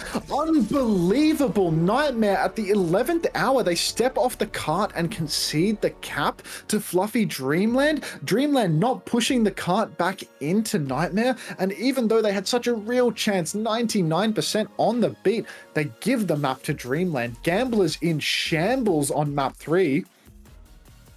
Unbelievable. I don't think anyone saw that come in. Maybe people also didn't see an Orisa mirror on Runasapi coming either, but with Infected going down, maybe they would have won that fight anyway, but it kind of looked like they made for play, right? They kill Grapes with B, and suddenly that Kitsune rush a little bit more manageable for them, but just overwhelmed. Can't get the touch at the end. Admiral has to int for it as he was getting beat, so I think even if he gets the touch there, he's actually getting bobbed, and the beat would be so hard to get off, so falls away for him here, and a little bit of a stumble from Nightmare. Yeah, no, I mean, it is definitely concerning for Nightmare to see them dropping maps to Fluffy Dreamland. Even on the first and second map, we've seen some elements of a dogfight here. It definitely wasn't the dominant performance that I was expecting from Nightmare, but honestly, I mean, I thought that the match of the tournament was going to be Nightmare versus NRG, but with something like this happening versus Fluffy Dreamland, I'm starting to grow a little bit concerned that maybe NRG will have the edge in that match. Yeah, when you look at the comparative, like, skill level maybe of where we'd rate Timeless and then Fluffy Dreamland and how dominant NRG were against Timeless in some of those matchups. And here, the stumble, the dogfights in the previous maps, it's starting to look a little bit shakier than maybe we'd expect from Nightmare. Yeah, I mean, I'm talking about Nightmare NRG, but I mean, Nightmare's going to have to get through Timeless first, right? That's probably the next opponent if they get through Fluffy Dreamland. And I mean, that was it was a close 3-0, the non-existent close 3-0 for NRG versus Timeless, and I'd say that that's probably destined to be a little bit of a dogfight with the way this is going here. Yeah, I wonder how much of it, obviously they're going to pick map now, how much of it was just the fact that they opted into that Orisa mirror. I don't think Orisa's ever a hero I particularly associate with Infected, even though we can kind of just play everything. You think normally Infected strength comes from maybe the Winston, but maybe also mostly just swapping around what the other team are doing as well. Didn't really see any of that. Starts on the Orisa, dies on the Orisa. But now a chance maybe just to send it maybe a dive direction seems like the obvious choice. Yeah, I mean, I definitely think that Infected can really come into his own in a tank swap meta, just because, you know, if he can continually counter swap the enemy tank, then that will really play into the fact that he has a huge hero pool. But ultimately, I mean, Infected, there's still value in the fact that they can mix up their archetype, and Infected will be competent for all of it, you know? He can play the ground tanks here, he can play the Orisa, he can play something like the Malga on Flashpoint, or they can take us to a complete dive scene, which might be what we see now. We've already seen Flashpoint and Push spent, so what is the next game type? It's going to be Escort or Hybrid, right? Yeah. Reasonable chance that we see us go to something like Escort. Maybe we pull out the Dorado, and then we just see the Arnabrig Winston coming through, because that is definitely something where CJ can shine. We saw Arnabrig Winston yesterday when Nightmare was versus Citrus Nightmare, and that was absolute domination from Infected and CJ together. Everyone was just permanently purple, so I would not be surprised at all if we saw a Dorado pick coming out here from Nightmare. No, I think it makes a lot of sense. Should put him in a clear advantage. And, of course, it's going to be Circuit Royale. the least divey of all the maps. Actually, no, this can't be they wouldn't double flex here. Well, there's the interesting pick from Nightmare. I mean, I saw them... CJ and Z, right? Oh, they still have Z on the bench? I'd completely forgotten about that. Got a Z in the back pocket. They had the pocket pick strat on Circuit as well, where they played the Bastion stuff versus Toronto Defiant, but maybe that was a Toronto specific pick. Maybe they're not going to do that here. I'm not too sure whether this is a Nightmare patented strat only for Toronto Defiant or whether they do it all the time. Looks like they do it all the time. Seeker has hovered the Bastion. Yeah, Admiral stays in, so one clear goal in mind. Fluffy Dreamland are going to be starting on actually a Rambap Lucio defense. Hanzo going to be the choice from Haven, which is maybe a bit of a weird choice. Unless, of course, they do just expect to run into the Bastion here, in which case the Storm Arrow is pretty effective into the Bastion. Maybe not the worst pick you've ever seen. So it feels like both teams, or at least Fluffy Dreamland, with a pretty clear read of what they expect to run into. Yeah, honestly, I'm still a little surprised to see Nightmare take us to this map. Even though, you know, it looked pretty decent versus Toronto Defiant. They do have their funny little pocket strategy here. I would have thought that going to something like Dorado would just be such an easy win for them. You know, they'd be so confident in that Arna Brig matchup. It was something that they looked so strong on. But here we go again with the cheese comp going for it on the Bastion early on. Let's see if it pays off for them. Straight up to the high ground. We saw this earlier as well, where Seeker, he takes that high ground so fast with the mine and he just clears out this space. But it looks like Fluffy Dreamland were ready for it. They have actually rotated through main, flipped the map, and taken down Infected of all people. Yeah, surprised to see Infected caught in all of that, and as a result, no shield, nothing else. Zera gets a really good trade onto a Proto here, which will help him break the next hold. Just need to try and live now if they can, but Zera has Ice Blockers very much trapped in here versus the Ram. Respawn from Infected on that Ram mirror now, and they're just going to die essentially on point, more or less. They kill him. How is Infected on 2 deaths? Infected really speed running it right now, just running it in. Dead on the Sigma in record time, and then dead again on the Ramatra, just walking out of spawn. Looking like Jasmine in OWCS Asia right now, the way he's fumbling on first point Circuit Royale. You'd have to be a real OWCS Asia head to get that reference, by the way. Rolling into the next fight, not that not to stress the issue of ultimates too much, but it is looking like Nightmare have a decent bank building up. Admiral quite a bit ahead on the beat drop, so they may be able to leverage that. CJ even with Proto on the windows, but we are just going to see free push onto the corner, around this corner. I'm not too sure though, because I don't think that the Bastion is all that great. Blizzard actually comes out really early from Chime, and Infected, I mean, oh, such a good corner drone from CJ, but it's still not enough. 3 for Infected in the span of only 1 minute and 40 seconds. Admiral also goes down before having the answer to the opportunity to drop the beat, and now things are starting to look pretty sketchy for Nightmare. 40% of a Ramatra ult in 2 minutes for poor Infected. Ultimates being thrown into these fights for nothing, and Fluffy Dreamland, they're in the driver's seat. Chime's been so good throughout this series on the May, just finding these dinks in these opening picks. We'll find another one here just to reset Nightmare even more in the time bank. And even though they do have Mayo advantage now, do have to factor in that Astro has that Annihilation. So as long as Dreamland can avoid that Mayo, they should be able to repush with that Annihilation as it comes in. But backing up to the corner where the payload is here, Dreamland, will make Nightmare doing this difficult walkthrough. Yeah. Nightmare, I mean, they're down on ultimates now. They have to retake around this corner. The Bastion ult forces out the ice block of Chime. He actually gets another landing on Haven when the Dragon comes out, but nothing comes of it. Zero also threw out the Blizzard and got nothing for it, and this is turning into a complete disaster for Nightmare. They have actually used Blizzard, Bastion ult, and Beat in this fight, and they've come up with nothing. This was a huge fight for them. They needed this win if they're going to invest all those ultimates, and suddenly we're in a world where we're asking ourselves, a Nightmare about to be brought to a map 5, a Nightmare about to be full held on Circuit Royale by Fluffy Dreamland?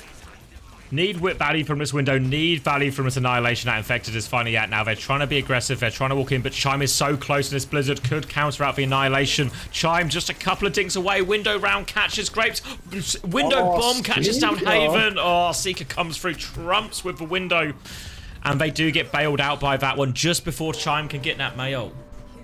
Oh, speaking of trumps, looks like Seeker wore his knockout suit today, comes in, catches Grapes, catches Haven with the mine through the window, cleans up the first point. Unbelievable stuff from Seeker there. When they needed a clutch, Seeker was ready. I thought that the form had been kited, to be perfectly honest, but it looks like Grapes re-peaked it and went down, and then a really nice mine through the window to clean up Haven as well.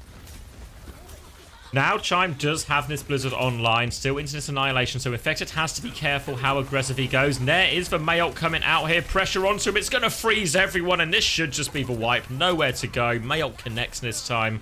Free hold, free reset, and now a chance for Dreamland to sit on this high ground. A little bit of a delay, as obviously you have to get Proto back as well, but now they're going to have Window, they're going to have Dragon coming up, Annihilation, and it's going to be so tricky for Nightmare to get up this slope, especially with a Bastion, because the Bastion's so wide, he can't help but just catch a whole bunch of spam, so it's going to be tricky to get Seeker up this slope right now. Yeah. Frankly, Chime has had an unreal performance on the Mei on this map.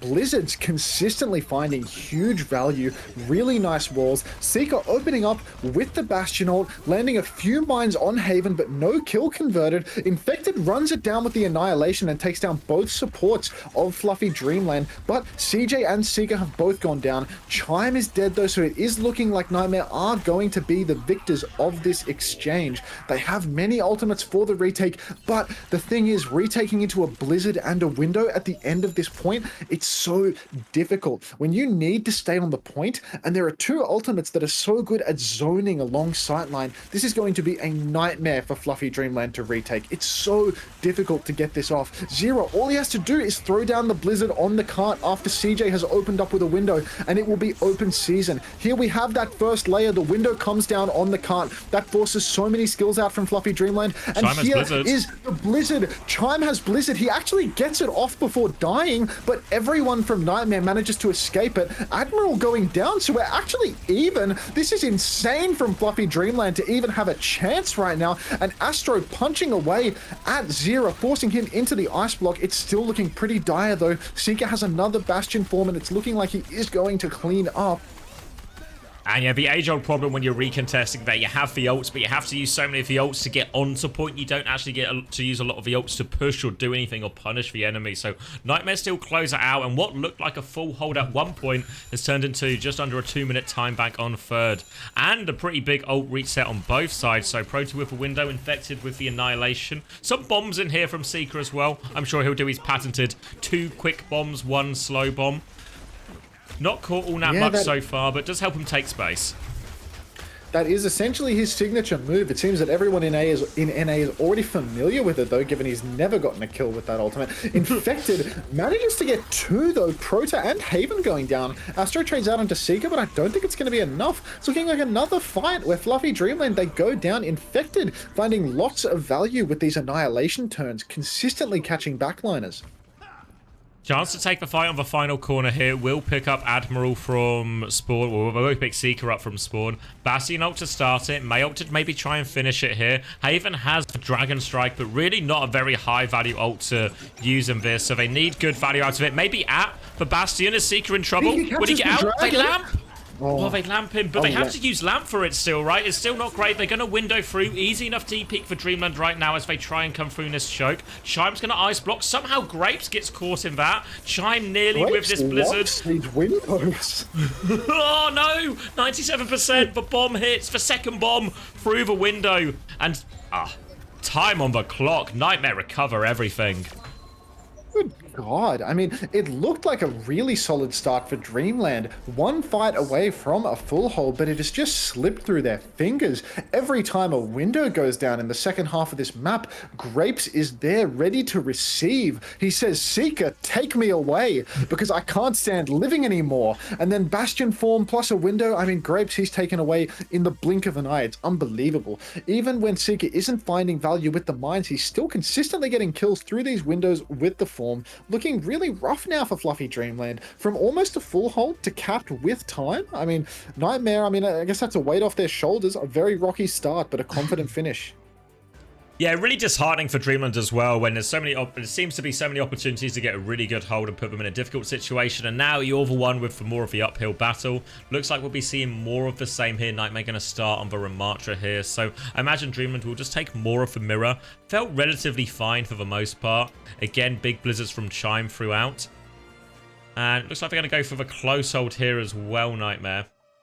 They're going to do a similar thing, get their mate on the opposite side of this road, just provide a difficult angle to try and clear. And last time we saw Dreamland try and deal with this, as Nightmare went to clear top left, they actually pushed and, well, they killed Infected of all things. So we'll see how Dreamland deal with this mate top left. Yeah. I mean, the Mei up on the high ground, it could be a little bit of a problem for Dreamland. I think their solution is going to be a Pharah. Pharah into the Bastion can be a little bit awkward, though. You saw Nightmare, they are well accustomed to clearing that top left angle, whereas Dreamland, they're actually going for an alternate approach. They've got Chime on the Pharah flying over to the right-hand side of the map, maybe just trying to get an alternate angle by flying over the backline, I'm not too sure. Haven pushing inside the room as Hanzo, extremely dangerous to do this as a solo mission, though. Very bold of him, just immediately being walled off, taken out of the fight straight away. So this is a rough start for Fluffy Dreamland.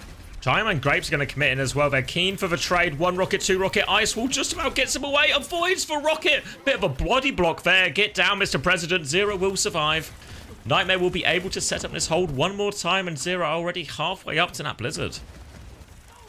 Yeah, Zero hooning towards this first Blizzard. A really good start now for Nightmare, and they still need to deal with this Mei up on the top left. Maybe they're going to send 4 players up there now. They need to send more players up there, because if they only have Haven holding it down, it's just not going to work out. Form up in main from Seeker, forcing Astro back, just has to use the block. And we're seeing a 2v2 happen up here on the high ground. But a 2v2, that's not enough, because CJ is going to be able to support that fight from main. Despite that Admiral, he tries to ride out and actually gets caught between a rock and a hard place. He would have been better off staying up on the high ground and continuing to fight Chime.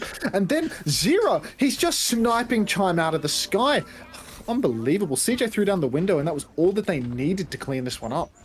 And they're once again having to solve this problem of a Mei top right. But this time that Mei has a Blizzard, which makes it even scarier to push here. Really getting a lot of time off the clock here, Nightmare. You never see the payload stopped really in this area for this period of time on Circuit Royale especially. Yeah, it's rare that we see first corner holds unless you're versus an incredibly demoralized opponent. The Bastion form coming in super aggressively. Infected runs it down with the Annihilation. Prota left out to dry, and then Seeker catches Chime as well. This is Fluffy Dreamland falling apart at the seams. Unbelievable, actually, because this time they all go top right, but for some reason their BAP doesn't go top right. Well, top left from their PV to clear him either. Just gets left in main. Infected solo annihilates him. Probably not really necessary, but at this point from Nightmare, there's so much time off the clock. It just bleeds resources out. And this time the Mei is up here. They're coming again. Prota with the team. Barrage in the back. Infected pushing behind as well. Onto the Hanzo. They lose Seeker in the midst of it. Haven's really committed in here, and they trade messily. These should be enough trades to finally get Dreamland out of spawn, but boy, has it taken them a long time.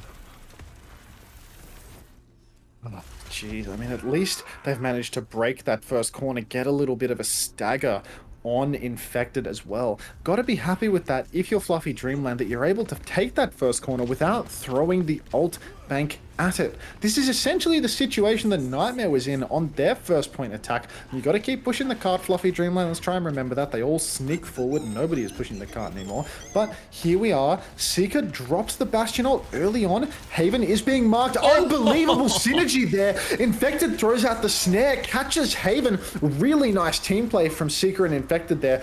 Really good combination. And then Infected, he answers back as well. Punches Chime to death of all people. The hero that can fly. Apparently first one to fall. Forced all the way back to spawn. Fluffy Dreamland, they do have some of the good ults now. They've got the beat, they've got the annihilation, even Dragon Strike to help themselves round this corner. But again, pushing into this Mei, have to be so careful with your Astro right now. Beat as well from Admiral to match it. And if the fight keeps going on long enough, and it doesn't need to be that long, Infected will get this annihilation as well. So a really tricky situation for Fluffy Dreamland. They need a bit of a pick, or they need to disengage on one of these. Here's the Dragon to kick it off right now. Oh, boot back in! Oh my lord, Seeker has gone down. No lamp challenge from CJ. Admiral beats a little bit too late. Blizzard does catch Astro though. This is not a clean fight win for Fluffy Dreamland. Just give and you annihilation CJ with off. the window, he's just taking over. Infected with the annihilation, takes down 3 at the end, and it is going to be Nightmare winning this series 3-1, a full hold on Circuit Royale to finish up the day of OWCS. Astro had annihilation that last fight, wasn't able to get it off. Maybe it would have made a difference. Maybe the window was too good, but it would have helped, I'm sure. And Nightmare end up actually confidently winning Circuit Royale, even though it didn't look like that at almost any point during the first half. Yeah. All right. Well, that's the end of the day for OWCS, right? So I guess I should I should just prep my advertising load. Mm-hmm. Yeah, I mean, there's nothing to do in terms of getting ready, really. I just have to sit here cranking it until the host eventually comes in. and then launch that stupid marbles game to give away skins. Did you know? I thought you were gonna have another plan. You're a bit of an anti-marbler. I mean, I was thinking about doing like, you know, comment on my video and I'll do the random pick, but you're not supposed to do that on YouTube. And it's like, Oh, really? honestly, I think I can just plug the video and people will watch it anyway, to be honest. Yeah. So I think I'll just boot up some slop and we'll go from there, you know? What more? All right, sounds good to me. All right, shall I leave then, or do you want to like stay knocked? I don't really know what the thing is here. Are you gonna go offline soon? I don't know. Yeah, I'm gonna go offline because I think I've actually robbed the bank here. It's currently only 1 a.m., which is an unbelievable time. Meaning there's potentially 6.5 hours sleep in my future. That's really nice for you. Then I'll leave you to that, and I'll see you tomorrow. I'll be on for OWCS Korea in the morning, so I'll see you then. I'll see you in 8 hours. Yeah, give me a knock in 8 hours too, mate. I'll be there, mate. Stop laughing. It's gonna be great. All right. So yeah, Hunter is getting the official co-host. So if you are, depending on what time zone you are, especially if you're American, might really be worth going to watch Hunter on that one, because he will be getting the host, playing some marbles, and he's actually going to be looking through that Zeta division versus Falcons, those replays from earlier today. So if you are interested in any of that, very much go give him a little pop and give him a bit of love. In the meantime, I'm going to end the recording here. So goodbye to YouTube. Goodbye to YouTube.